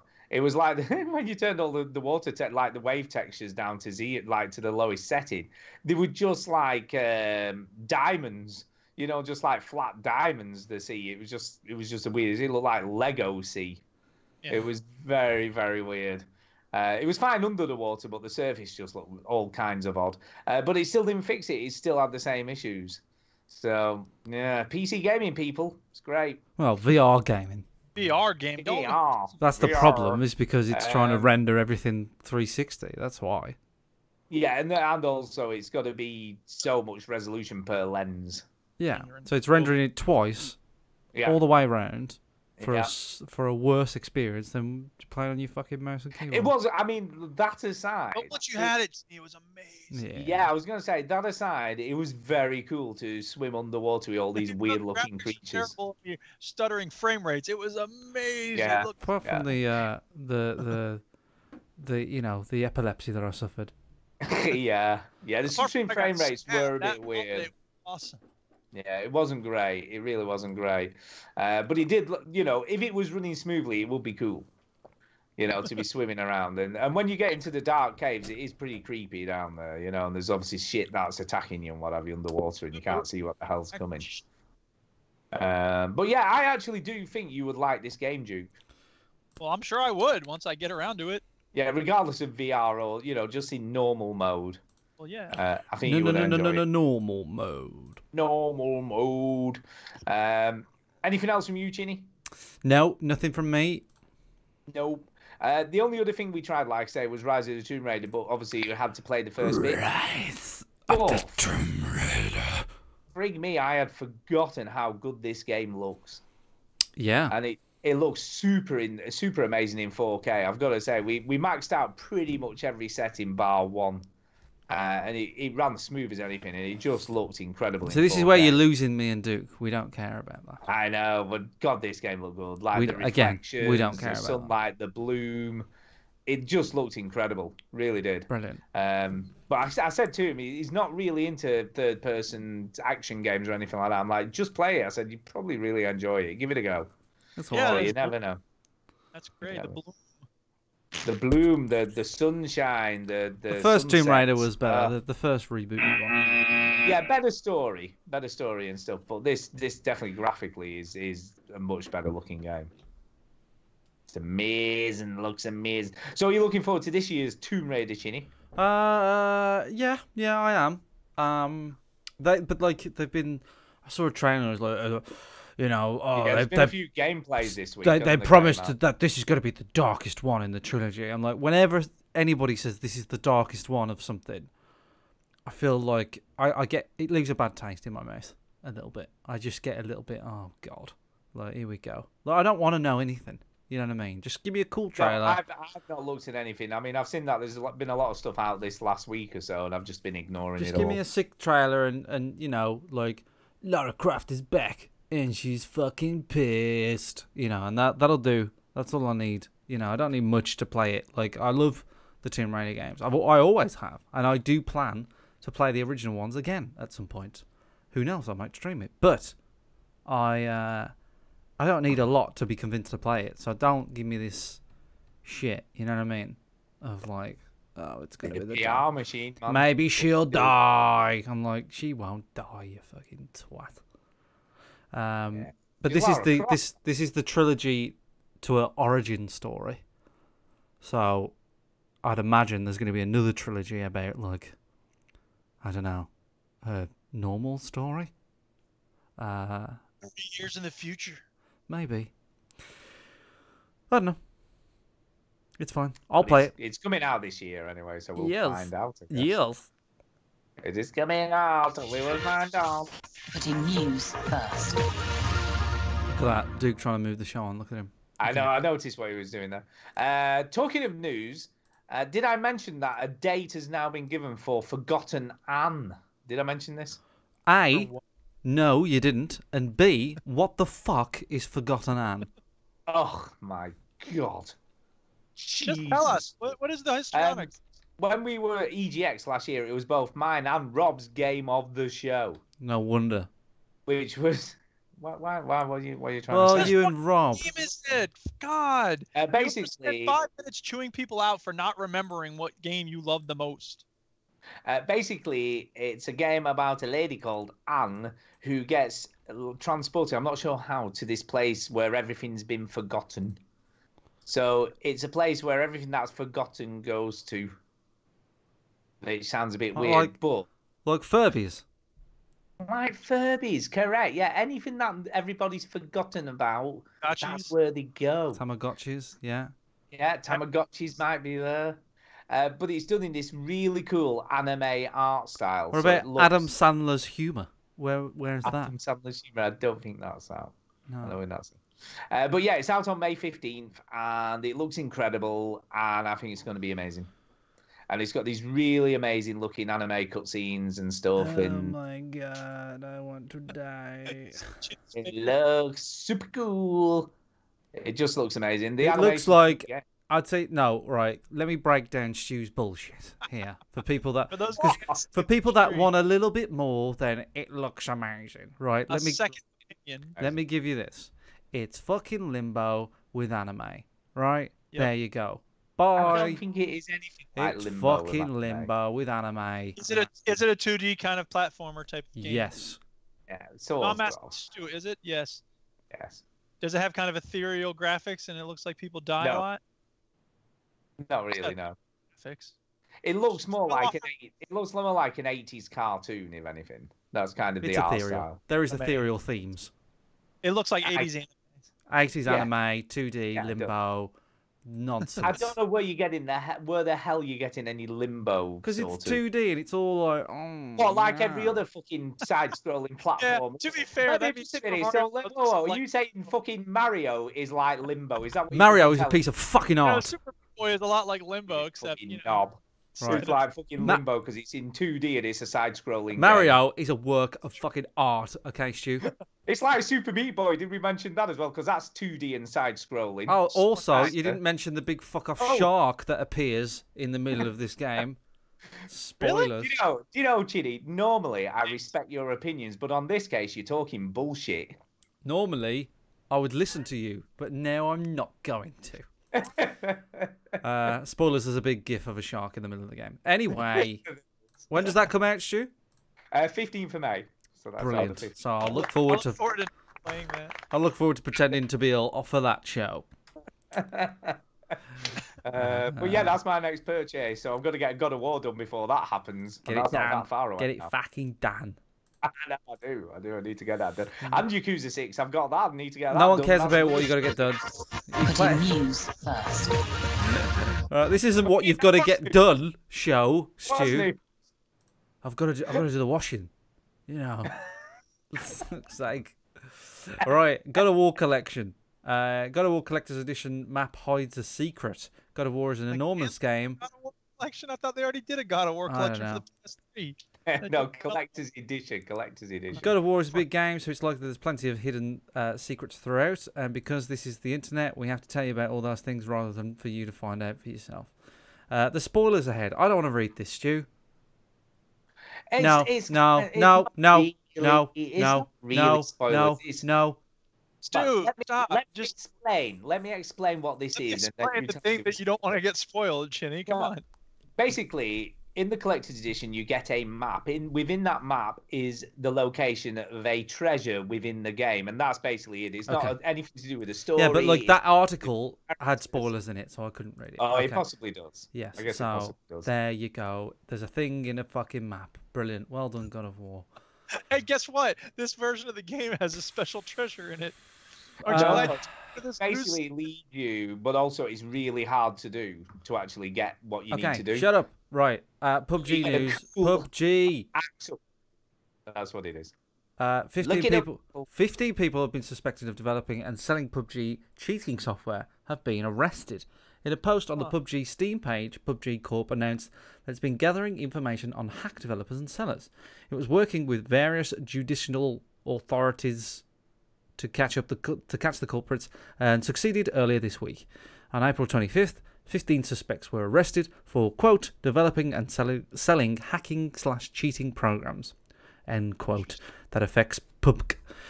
Quote, it was confirmed that malicious code, including Trojan horse software, was used, including some of these programs, and was used to steal their information. Reads the police statement. Oh no, that's the end of the quote, but I'm still keeping the accent. The people were arrested for developing hack programs. Equivalent of $5.1 million was earned. Bastards. Great. Well, somebody else will replace him. You know. I wouldn't have thought a middle-aged man from the North Country could. He's well into it. He's well into it. I guess. Yeah, he loves it. I love a bit of PUBG, baby. Teach me to type. Yeah. Right, PS4 lifetime sales hit 79 million. And this is only news now because Chinny has one. Sony has released its earnings report for the most recent quarter, which ended on March 31st. Pause the fucking video. Why does every fucking page have an autoplay video these days? This fucking GameSpot, the shite. This provides us with an updated look. What? Why did Stu put it in the thing if it's shite? No, it's just like the autoplay videos. Yeah, it's shite. Well, why did you choose this as your news source? Because they all have news. They all do I it. know. IGN does it. They all do They all do it. It doesn't matter what website you're on. They all have it. Stu's complaining that this source is shite, but he used it as a news source. Anyway, go on. Sony has released its earnings report. Blah, blah, blah, blah. This provides an updated look at the PlayStation business, which saw another 2.5 million PS4 units sold worldwide during the quarter. That brings the lifetime sales almost 80 million units, which means that the system has now topped the sales total for the PS3, which passed 80 million back in 2013. So it's smashing PS3. It's doing well. It's doing well. It's doing well. You know why? Because it's a good console, and there's good games for it. I don't know how complicated that is. Say again. If you like it so much, Chinny, why don't you get one? I fucking did. Yeah. I fucking did. Yeah, fucking did. So the news there is PlayStation is doing well. Right. Next news: Wild West Online is coming to Steam May the 10th. After a few months of exclusive availability on developer WWO Partners website, Wild West Online will soon be ready for launch on Steam. The developer has announced that Wild West Online will hit Steam May the 10th. The announcement does not say whether the game will be releasing on Steam Early Access or not, though it's likely to be Early Access. Wild West Online is a Red Dead Redemption style Wild West themed MMO. After initially planning to take the concept to Kickstarter, developer WWO Partners was able to secure funding for the game and continue development shortly afterwards. It's been available in paid early access since November last year, and you can still buy your way into it through the official site. In fact, doing so now will get you a Steam key, which launches it on Steam. The Steam release date was revealed alongside a host of changes released with patch 0.8, such as social hubs, redesigned public events, character and weapon customization. So yeah, it features PvP and PvE content. Interesting. So what do you think? I mean, this was the one that was mistaken for an early reveal of Red Dead 2, wasn't it? People thought that's what this was, and then found out it wasn't. Yeah. So are you interested in this, Ginny? Is this something you might actually look at playing? Giving a go? I'm not a big fan of MMOs. I haven't really. To say I'm not a fan isn't fair, because I haven't really tried an MMO. There's not much about MMOs that appeals to me. You know, I'm looking at it now and there's people fucking dancing. You know, and that's what you do in an MMO. That's you know that's what I mean. And it's just like, oh my god. They're not for me. I don't think MMOs. It's not to say that I don't. I'm not interested, but I'm looking at it again. I'm looking at it again now, and it's, you know, people have got like eye patches that are all like steampunky and all weird, and it's about MMOs are basically games that are designed to sell you shit constantly. You know, little upgrades and little cosmetics and stuff like that. And I know that's all games now, but I don't know. That's how they make the cash. To be honest, I'd be more interested if it was just a single player game. You know, I don't have a massive like thing for westerns. You know, I know my favorite game is a western, but I don't have this big thing for westerns. It's because it just so happens to be that one of my favorite games ever is a western. That's all. So, you know, I can see why people would see this as a Red Dead thing, but when you look at it, it doesn't play like a Red Dead game. It doesn't animate like a Red game. I was just going to say, I'm looking at it. It doesn't even look as good as Red Dead graphically, and that came out how many years ago? It doesn't look as good as a game that's 8 years old. And granted, you know, they've updated it and stuff, but you know, the animations of the horse, the characters. I'm not really interested in having a stripy horse with a blue saddle and a cool hat. You know, that's not why I play Red Dead Redemption. I play Red Dead Redemption because it's got a great story and a great world, and you know, and it's got good game mechanics. I'm not really bothered about whether it's a western. So are you sure you don't want a horse that looks like a zebra? No, I'm pretty sure. Yeah, I'm pretty sure. Pretty sure I know. And it is a bit of Rockstar sort of fanboyism, really. Like it's sort of Rockstar in Rockstar I trust. Whereas, you know, I don't mind what Rockstar do. You know, if Red Dead 2 didn't come and they just did something else, I'd be all in. You know what I mean? I'd be all in. It's even like all these dudes stood in a bar with sunglasses. It's nuts. Actually, people, the cowboys in the Old West had sunglasses. It was made out of moose poop, and the lens is made out of tar, but it was thin sheets of tar. So wow, who knew? You learned something about the Old West now. I did. I never knew that. There's also a dancing shark in this game, which is really throwing me off. I can see that. That's interesting. I like the dancing shark. Yeah, and it's just this trend in video games at the moment where they just keep throwing in these dancing sharks, and I just Yeah. It would get old, but it doesn't. yeah It must be no. the fad. It must be the fad. Just out of interest, but is it me, or does the title page for Wild West Online just look a little bit like Red Dead Redemption? Yeah, but I feel like anything you do is going to look like style. anything It is, you but do. even the way that they've arranged all these men on horseback and stuff. It's I know, just but like, what else are they going to be on? Fucking planes, like you I know. guess. Yeah, and Red Dead Redemption's just a rip off of Fair to all. Stewart's point, though. I mean, you could have close up of someone's face. You could have guns. You know, the fact that you have men on horseback in the sunset.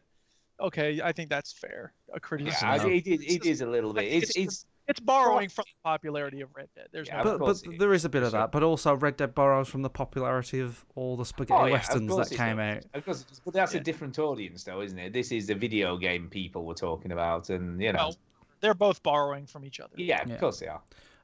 So to answer your question, I don't have a massive interest in this game.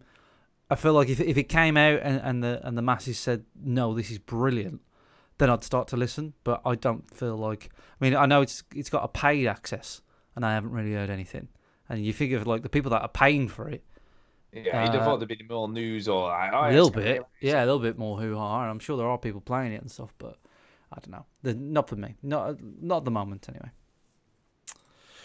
Okay, so Wild West Online, that's that. Blah, blah, blah, blah, blah. Belgian Gaming Commission rules some loot boxes are illegal gambling. Dude. It's official. Loot boxes in Counter-Strike Global Offensive Overwatch. That's a new game. It is. and- Overwatch, that's like this woman who does a weekly laundry. Yeah. Yeah, So it's the laundry DS. people in Overwatch. It's a 3DS Or game. man. Or man, should I say. It could be a woman or man. Yes. And FIFA 18 are games of chance that do violate Belgian gambling regulations. The country's gambling commission has declared their loot boxes will need to be removed, the commission says, or the operator could face a hefty fines and potentially prison time. Nice. Bam. Prison. Holy crap. This is a big development. Messing around in Belgium. As governments must be full from all those waffles they keep eating. As governments view loot boxes and their ilk with the increasingly critical eye, the commission started investigating loot boxes in 4 big games last year, following Star Wars Battlefront 2's fiasco. Though ironically, Battlefront 2 is the only game whose loot boxes they deem are not gambling after its recent changes. Anyway. Oh. The loot boxes must go from these 3 games. The commission yesterday's announcement. And from any other game whose system qualifies as a game of chance. So I feel like FIFA is one of the biggest culprits of loot boxes. Yeah, and CS:GO as well, because it is blatantly gambling. Like there's League, hello. What? Rocket League, hello. Yeah, Rocket League as well. But I think FIFA has been doing it a long, long time. And you know, we don't talk about FIFA on this show because we don't think of FIFA, and FIFA's just this sort of ongoing beast. You know, it's one of the biggest selling games in the world. I want Britain to be back British. Exactly, it's that guy. It's that guy that's playing it. You know, so when you look from the gaming world from the outside in, and you go, okay, what's the top 10 selling games in the world? You know, FIFA's up there every week, and it's probably one of the biggest money makers in terms of loot boxes. But we don't talk about it. You know, we look at Battlefront 2 and, you know, maybe a bit of Rocket League, but they're way down there when you compare it to FIFA, and also the audience that play FIFA. You know, men that don't play anything else, or women that don't play anything else, so they don't mind paying. You know, they paid 40 quid for a game 6 months ago, and they figured, well, what's another 6 quid? You know, no big deal. Whereas we play lots of games, so we have to spend lots of money on different games. And young kids as well, who are just vulnerable. And I asked Jimmy if he spent any money on Fortnite, and he said he had. So wow, yeah, you know, and it's his own money, you know, so I can't. Well, that's scary though, isn't it? He hasn't. He swore that. I mean, I wasn't having a go in it. I was just asking, you know, I wasn't like telling him off. It's his money. Like, he can You do weren't what he... judging. You weren't. No, judging. no. You know, it's up to him. But he said he spent £6 on this like pack or something. You see, I've just read a bit further through the article, and the biggest issue they have are the games where whatever you win has a market value after the fact. So it's the fact that it's tradable and you can actually sell it on for a higher value, you know, than what you may have paid for the loot box And or Steam's whatever. Steam's ecosystem is it thrives on that, you know, and you know, the whole thing about things being exchangeable and they go up and down in value. You know, PUBG has that, but that's the weird thing. You know, I've spent, you know, over 300 hours in PUBG combined, and I don't even come across it. Do you know what I mean? It didn't even come across my thought about that stuff. Yeah, and what they're saying is because it encourages the player to buy more loot boxes to get the high value prizes, you know, that you can then sell on for a higher market value. That's what's encouraging the gambling in effect. There you go. So some of the loot boxes are okay with, but it's the ones that have a market value after the fact that they've got a real problem with. But let me put this to you, right? You know, they're saying it could be a hefty fine or a prison sentence. Are they really going to go to EA and like try and get people extradited to Belgium to be stand trial for? Well, no, it's usually a settlement, isn't it? You know, there's usually or a change your loot box system. Yeah. I'm guessing is what they'll require for this to go away. But it's kind of cool that someone is like a country is taking a stand and going. It's you know a shame what? it's Belgium, isn't it? Yeah. Do you know what I mean? Nothing goes on there, except for waffles. But you would have thought it would just mean that they wouldn't be able to operate their games in their country or sell the game in their country. But they're taking it obviously further than that, aren't they? They're going, you know what? This is bad. Sort it out. We're going to fine you. Well, you know, if you have that rule, you've got to apply it to all. That's just the way it is. Yeah. That's the way it is. I think this news is pretty relevant. You know, Yakuza is a big game, so I'll read it out. And I'm growingly more interestedly. Sorry, I just had a brain fart with words there. I'm growing more interested in Yakuza now that I'm a PS4 owner, and now that I don't know. Changed, man. You used to be cool. Yes, that's true. No, actually, what do you mean? The fact he's interested in Yakuza makes him cool. No, and also I was never cool. That's also all false. But yes, if the demand is strong enough, Sega may consider bringing Yakuza 3 to 5 to PlayStation 4. That's what Yakuza series producer Daisuke Sato. I'm sorry if I fucked his name up. Fine, twist my arm. Yeah, all right, I'll have more money. It's fucking fine. Told PlayStation Access in a recent interview. Doing so would bring the entire series to the current generation PlayStation systems. There's Yakuza 0, the prequel to the first title, Yakuza Kiwami, which is the remake of Yakuza, and Yakuza 6, The Song of Life. All available on the PS4. Yakuza Kiwami 2, a remake of Yakuza 2, is releasing on the PS4. So that just leaves 3, 4, and 5 to complete the package. It makes sense, I think. You know, if you're someone like me, and there's lots of people, let's face it, there's lots of people like me who didn't have a PlayStation 3 and have moved to the PlayStation 4 or just, you know, bought one. And you know, that would be interesting playing it. And also, if I did have a PlayStation 3, I didn't. Yakuza wasn't as sort of popular back then. Whereas I feel like it was still very niche, really. I did play Yakuza 3 demo. I do remember playing it, but it wasn't something. You know, it's got momentum, I think, is what I'm trying to say. And why not? I don't see anything wrong with this. Cash in. You know, it's free money for them. Give the people what they want. I don't think anybody doesn't want this. There is no lose. There is no loss. I think this is fine. So you fucking go do it, Sega. And let's just be clear. These, as far as I know, won't be remakes. These will just be ports. I think most people would be fine with that. You know, I don't see anybody having an issue with that as long as they're all available. Because they were still pretty cool. You know, they weren't like the PS2 Yakuza games. You know, that were sort of a bit ropey graphically. Yeah, I think, you know, if somebody can play through all the Yakuza series on one console, you know, that's great. And I'm not saying I would do it, but knowing that the option is there is nice. I think one of the coolest things about Yakuza 6 that I never mentioned is in the earlier games, you had, like a lot of Japanese games, I have no idea why they did this, but you had to go to a telephone to save the game. So you had to go to a telephone box or a telephone booth to save the game, whereas now it's like every other normal game where you can just save anytime, anywhere you like. Yeah. So they have modernized a lot since those earlier games. Antonio's in the YouTube chat here, and he's saying the first Shenmue, now this. Shenmue is also being released on the Xbox. It is.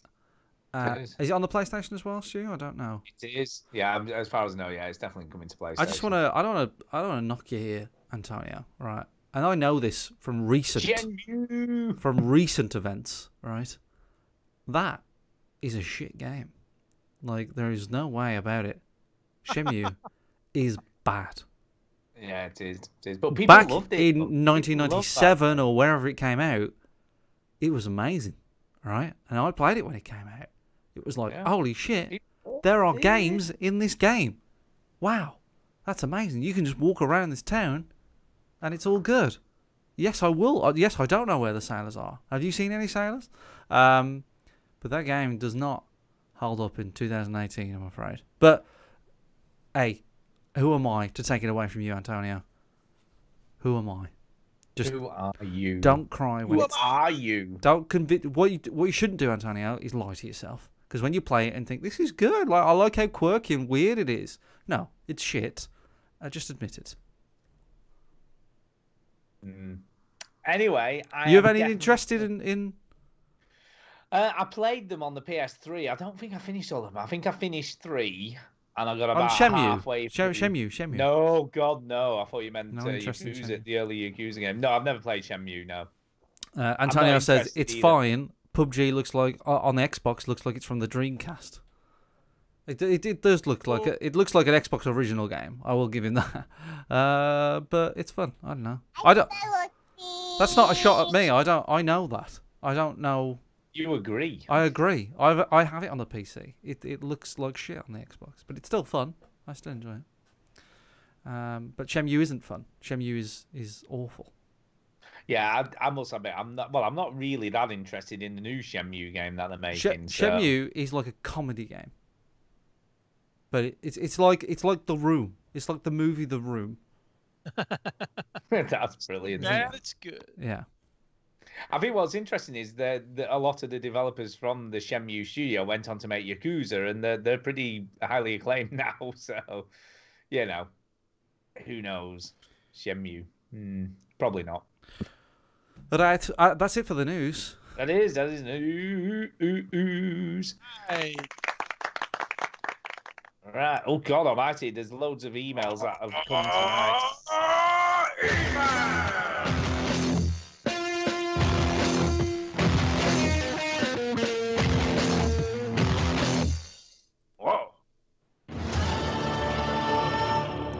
I think you should have been keeping an eye because the speak pipes come out. I will send that to you now. Speak pipes come through as well. Email.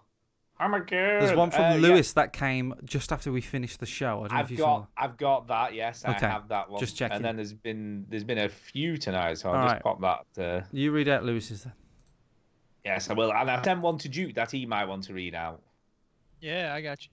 You got that one, so yeah, I sent that one to you. Just a minute, let me just move these, and then I will start because we've got a few tonight that I've missed, or not missed, but have come while we've been recording. So yeah, let's start off with Lewis. Louis. Lewis.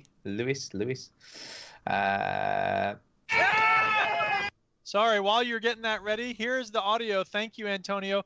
He sent me, I was looking for who I need to shout out. He sent me the audio of the moment when Chinny got his chicken dinner. Holy shit! I caught it right at the end. It's over.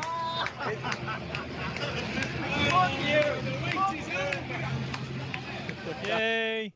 So thanks, Antonio. Saying fuck you to a computer. Yeah, you did.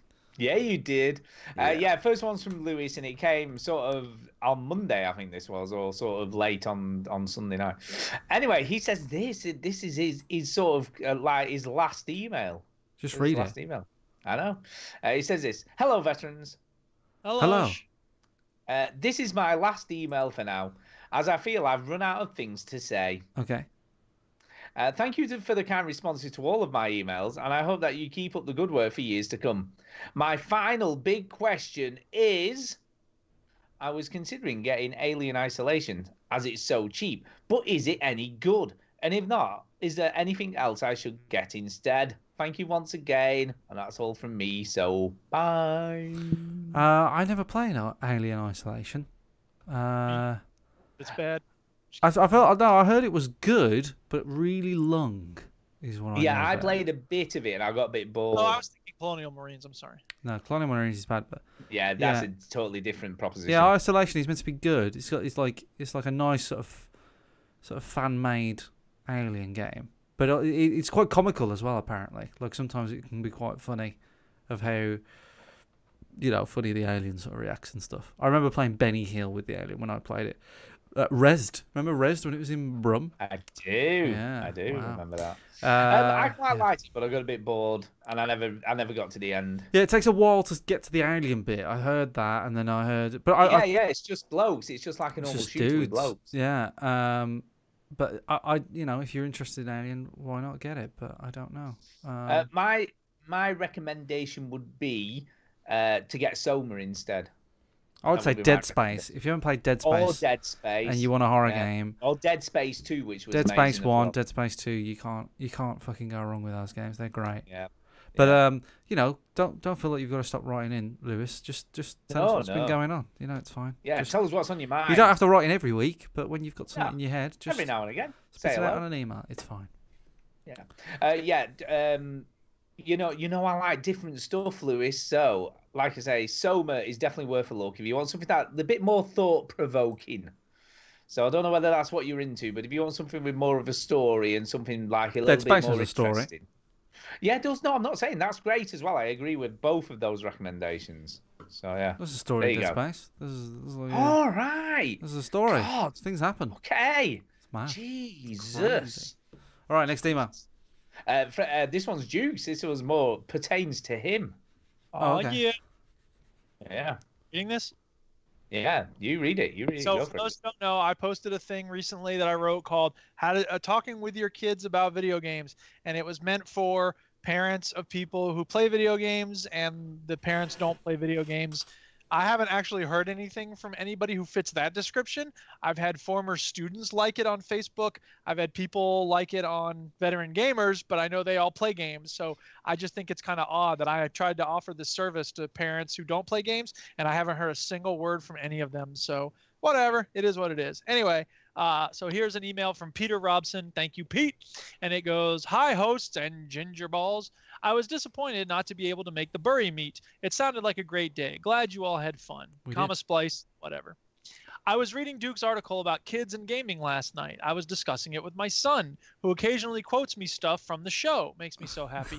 You're letting your kid listen to this shit? Oh, I know, God. I know. He's 16. He is 16. Oh. Okay. He's in the exam years at school, so he wants to play older people games. This great article that I have shared as much as possible came just as I let him play Battlefield 1 for the first time.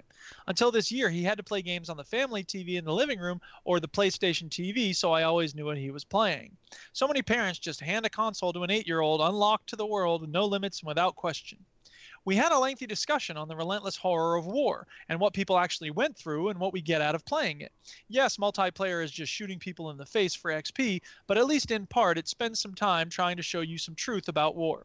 I hope some of the boring dad stuff we talk about sinks in, but if you don't have the conversation, then it never can. So thanks to all, and especially to Duke for posting. It made a real difference to my day." There you go. And that's nice. I appreciate that, man. I'm really glad to hear it. Yeah, I think that, one of the things I wanted to stress in the piece was that, I agree with him that a lot of parents will either hand the kid the game and be like, play whatever you want, or they'll, forbid the kid from playing anything and their games are lazy and blah, blah, blah. And I want parents to avoid those simplistic extremes, Games can be great, but you have to be engaged and involved. And it sounds like Pete here is doing some good job, relating to his kid about the games. And I think that's awesome. So Very good. I'm glad that Paul was able to be of some assistance. Yeah, no, I think it's really good. I read your article. I thought it was very good. Good Good, solid advice. Appreciate it. Appreciate That's it. what that was. The next one's off Jason. And he says this: a Far Cry. Don't read this, Chin. Spoilers? Question mark. Okay. So there might be spoilers for Far Cry. There isn't. Oh, okay. There isn't. Well, there aren't Stu spoilers. Yes. Yeah. There isn't. Hey, veterans. Hey. Hi. This specific email might piss you off, but that is not my intention. Seriously. As you know, I think you guys are half-decent humans, except for Stu. Well, actually, his hair makes him extraordinarily decent. He must pay his stylist a fortune. Anyway, so I watched the two endings of Far Cry. One of them seemed fine. I can see why Duke hated this ending he got.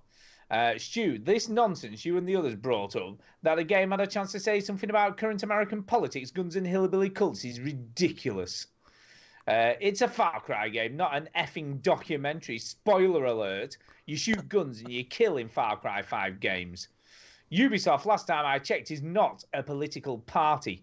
They made the 5th Far Cry game with another dumb story. Newsflash, most games have dumb stories. Look, I hate Trump, I hate guns, and I hate cults. But another thing that drives me nuts are people that complain about the sun shining or the rain getting them wet. Besides, I'm sure there are other psycho cults that need to be addressed as well, if that is now the video game industry's job. I've been a member of the Veteran Gamer cult for over a decade. Take on that, Crisis. I don't know if you play a game for that many hours and you feel gutted by the end, then maybe you deserve the dissatisfaction. Go trade the game while it's worth something and never play a video game again, with hopes of things turning out perfectly for you. I think Polygon wanted Ubisoft to preach about the opioid crisis, gun crisis, and give you the option to shoot Trump at the end of the game. Look, if that's what they really want, then they should truly examine what they write about for a living, fucking video games. Stu, you look great, dude. I know, it's a bit of a tirade, this, isn't it? Stu, you look great, dude. The hair is looking sweet at the meetup. I feel bad for Verbal Ron now. Toss those little Debbie snacks, Stu. Suck on a Twizzler. I love you, Teach. But you and Stu need to become devs and make an anti-gun religious freak murder game that you always wanted. And Ubisoft just made Far Cry 5. You know, the same as the other 4. You have a chance to take a stand. Get on to coding. Big love, Jason. Yeah. Whoa. Okay. Okay. I mean, whatever. Like, that's fine. I actually can't argue with any of that. Games are just games, and I insist that games have good stories. Obviously, I play a lot of them, and most of them have crap stories. But I think if you're not going to have a good story in your game, you can't take yourself that seriously. And this game takes itself too seriously when it comes to the story. So pick one. Yeah, I've got to agree. I mean, when we said it was a missed opportunity, I think more from a sort of standpoint of being something credible for a change, or something that actually could have been a little bit more serious. But from what you guys have said, it tries to be serious, but it just can't be taken seriously. Is that kind of about the size of it? Pretty much. Yeah. They think they're writing something really cool when it's a bit like David Cage.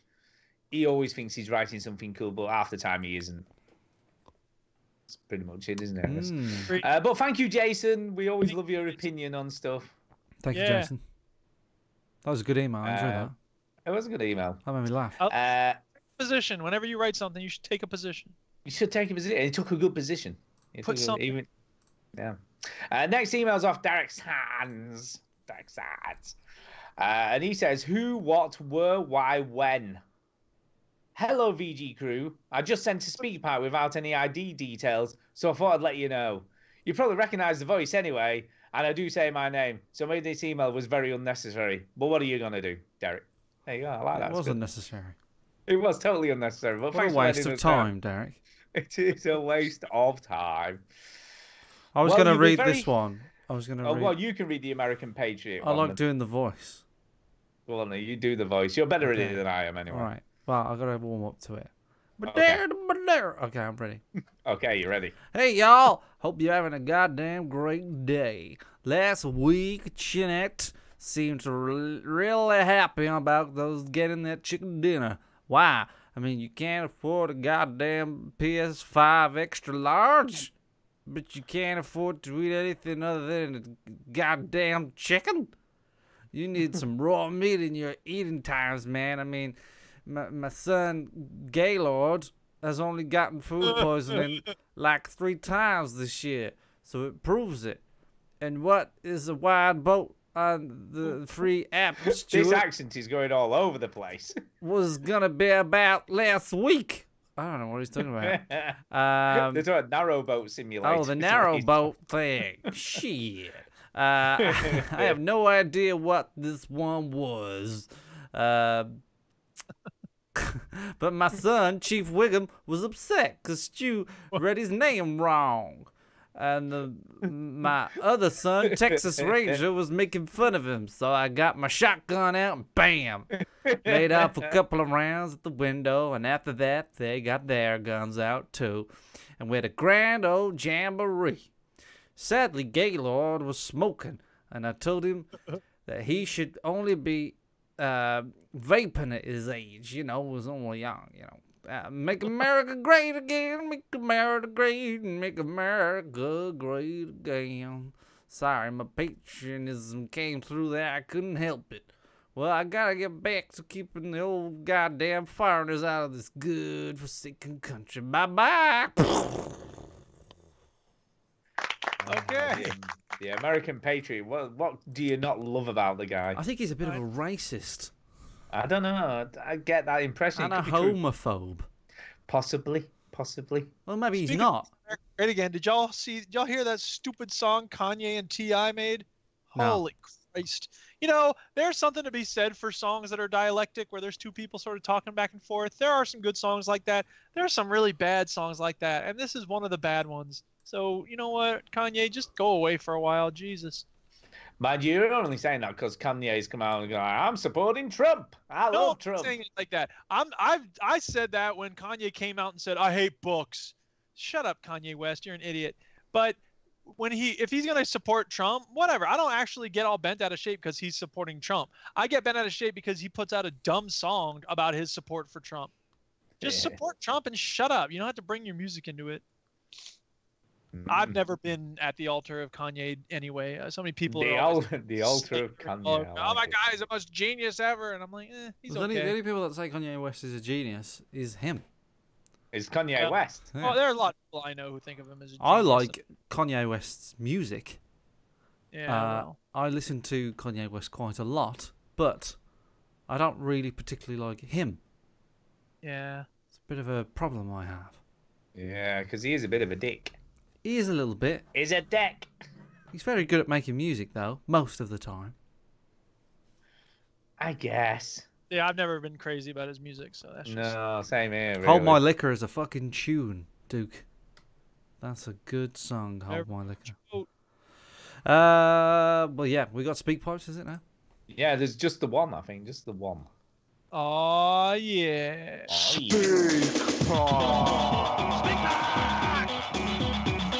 pipe! It's the way to leave a message for us. So this one's from Anonymous, and it's a minute 30. Let's take a listen. Each morning, when I awake, like a scholar at his first class, I prepare a blank mind for the day to write upon.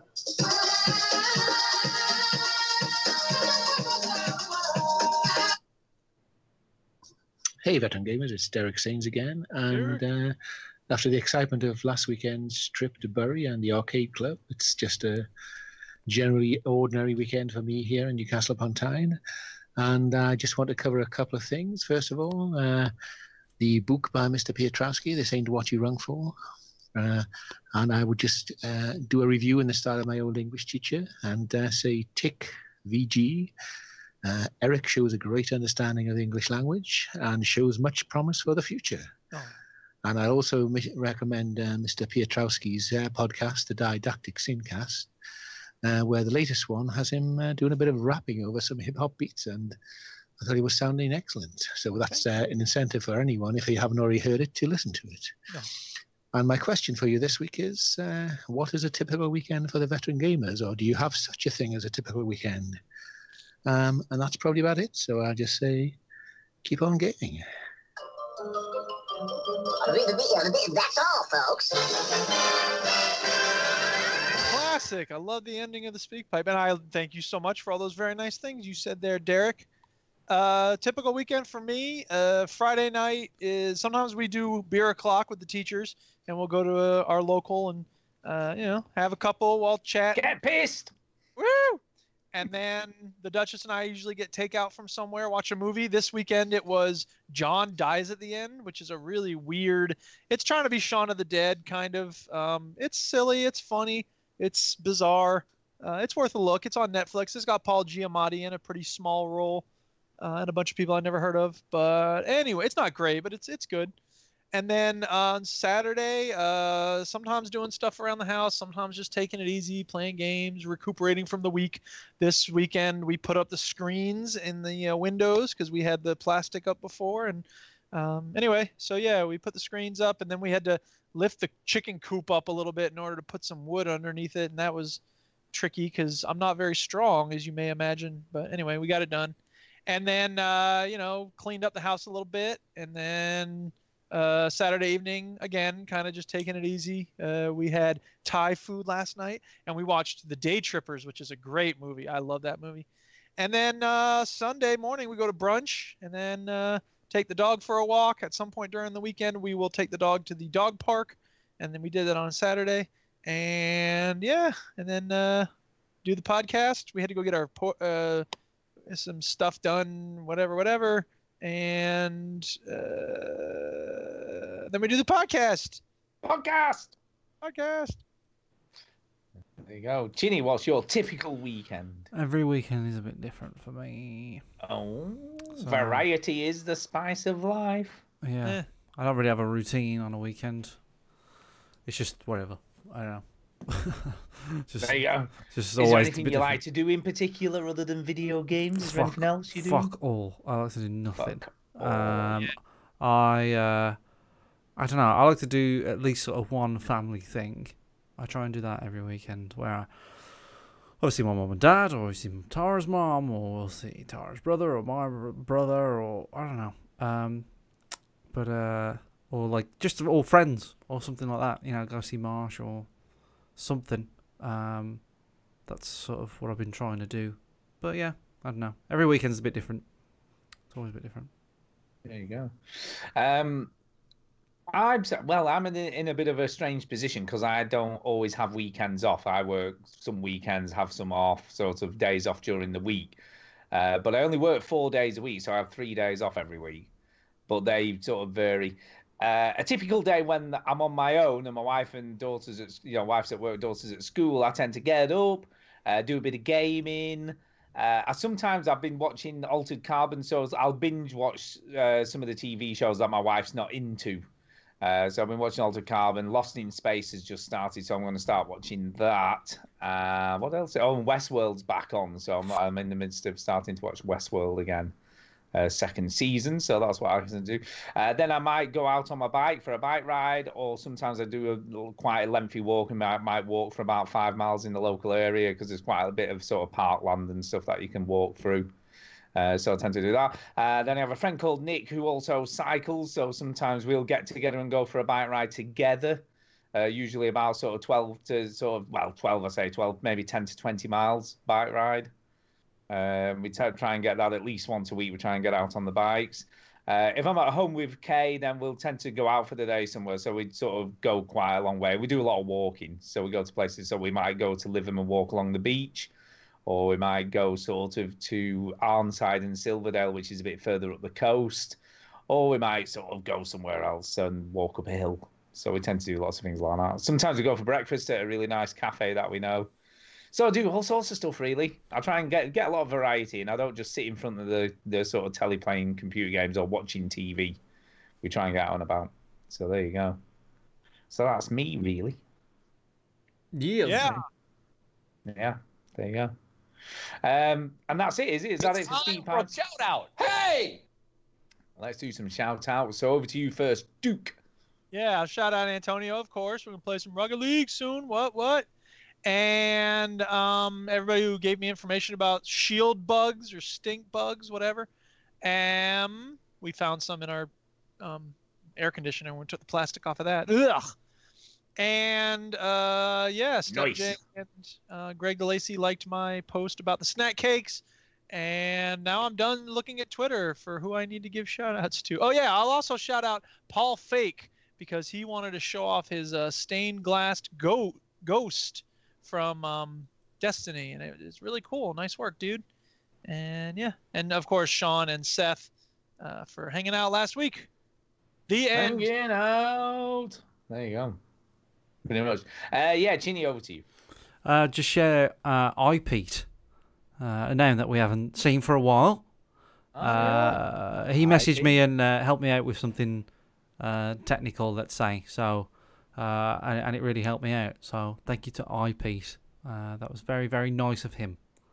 Yay, IP. He has to help you. He's a socialist. Yeah. Yeah, that is true. But he helped me a lot. So, no, I just want to shout him out. Love, love, love. There you go. I think shout-outs are stupid. They are. They're totally stupid, aren't they? I shout out people. Why do we do that? Yeah. We're not a radio show. Oh, yeah, it's fucking stupid. But I'm going to shout out Lewis and Dan and Lewis's brother because we all went to watch Marvel Infinity War. I nearly said Infinite War then. Infinite War. Marvel Avengers Infinity War, whatever that thing. Oh, yeah. Today. And it was amazing. Do you really think it was amazing? Yeah, it was really good. Really excellent film. So, yeah. I can take or leave those films.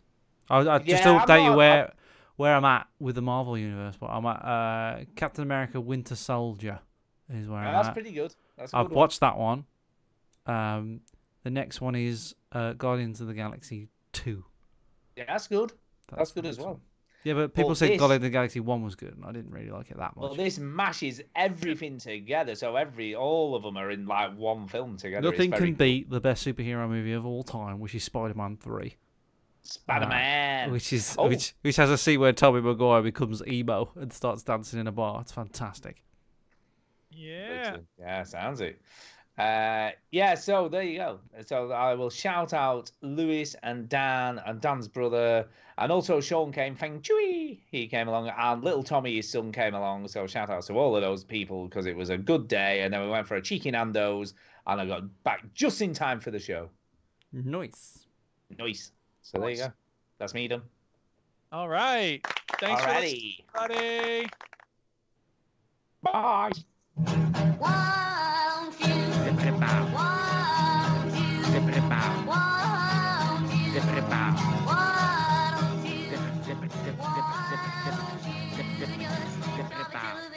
Gonna do something less boring instead. Sitting at home, watch TV, turning on slow good to me.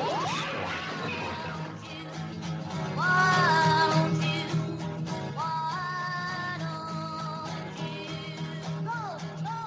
Go. Lips look like crispy bacon. Crispy bacon. This ages since we heard that clip. Yes.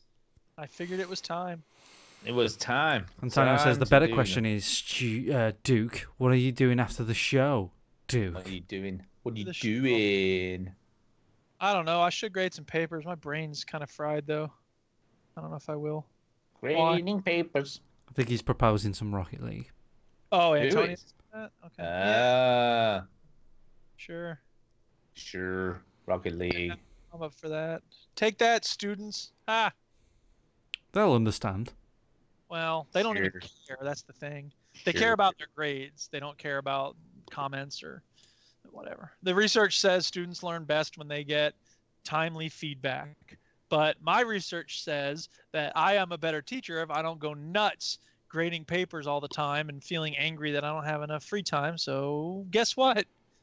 So they're not going to get done. Well, they'll get done eventually. Just not right away. And I've spent the last 3 weeks with these students trying to get them to work on these stories. So the ones who did it, they'll get a decent grade. It'll come soon. And those who didn't, well, I'm sick of begging you for 3 weeks to do the fucking story. So at a certain point, I got to be like, you know what? I tried, man. I can't. And whatever. Don't get me started on my grades. I'm so glad that you are who you are. I bumped into my old form teacher / maths teacher today. Yeah. and he was one of the good ones, Duke. And I said to him, I made it very clear. I said, I knew his first name, you see, Paul. I said, Paul, you were one of my favourite teachers at school. And he says, oh, Chinny, da, da, da, da. He calls me Chinny. He called me Chinny when I was at school. And the thing is, he hasn't changed. He's exactly the same. He was a cool teacher. He used to look like Vega from Street Fighter. He had like little thin dreads. And he had a claw. Yeah, he used to jump on the side of the classroom wall. And it's really weird. No, but he had like small little thin dreads and stuff. And he was really passionate about maths. All right, which I mean, you've got to question that. Someone has to be. Someone has to be, exactly. And he'd always he'd hit he'd bang his fist against the blackboard, and he'd be like, "You've got to fucking learn." He wouldn't say that, but he just really want you to learn. Like this he'd bang on the blackboard with his clawed hand. Yeah, he'd scratch it. But he was a good guy, and he was a good teacher. And I will roll on the floor and then pop up and hit you in the face if you don't learn math. Yeah. And I just saw him in Sainsbury's, just standing there in Sainsbury's with his sister, and I was like, "You're all right, Paul." Nice. And he looked at me and he had no idea who I was. I was like, I don't want to break this to you people. I'm always suspicious when people are like, "Yeah, I remember you." I mean, my French teacher, because like I knew her daughter's best friend growing up and all this. But if a student is in my class this year, by halfway through next year, I will have totally forgotten their name. He remembered, though. He remembered who I was. Cool. And he remembered because somebody, unfortunately, in my year had passed away 2 years ago. And he brought that up and he says, "Oh, I heard about so-and-so." So he nailed the time I was from, and he knew. Some kids will stick out in your mind for whatever reason. But here, what I was going to say is, don't be offended if your teacher doesn't remember you. No. But you should go to whoever your favorite teacher was. Send him a note. Find him on Facebook. Drop him an email. I was out of all the teachers I could have bumped into, he was probably the one that I would go. Yeah, I would love to see Paul again. Imagine if you had bumped. Oh, that was the one I hated. Yeah. Jesus. Mrs. Watson. Ugh. She was a fucking nightmare. Stupid teacher. Yeah. The good thing about Mrs. Watson was Matthew Cooper made a paper airplane, threw it, and he went straight in her face. Right. No. And that's not the end of the story. The end of the story is her reaction to it. It hit her in the face, and instead of going mad, she went, "That was a pretty good shot." All right, she was just all right with it. She's like, "That was a good shot to be there." Yeah. Well, that's the thing. Kids want the teacher to go nuts. So when you go nuts, you give them what they want. Yeah, it's true. You want to give them what they want or not? No, but there you go. I think fuck this show. Bye. End of the show.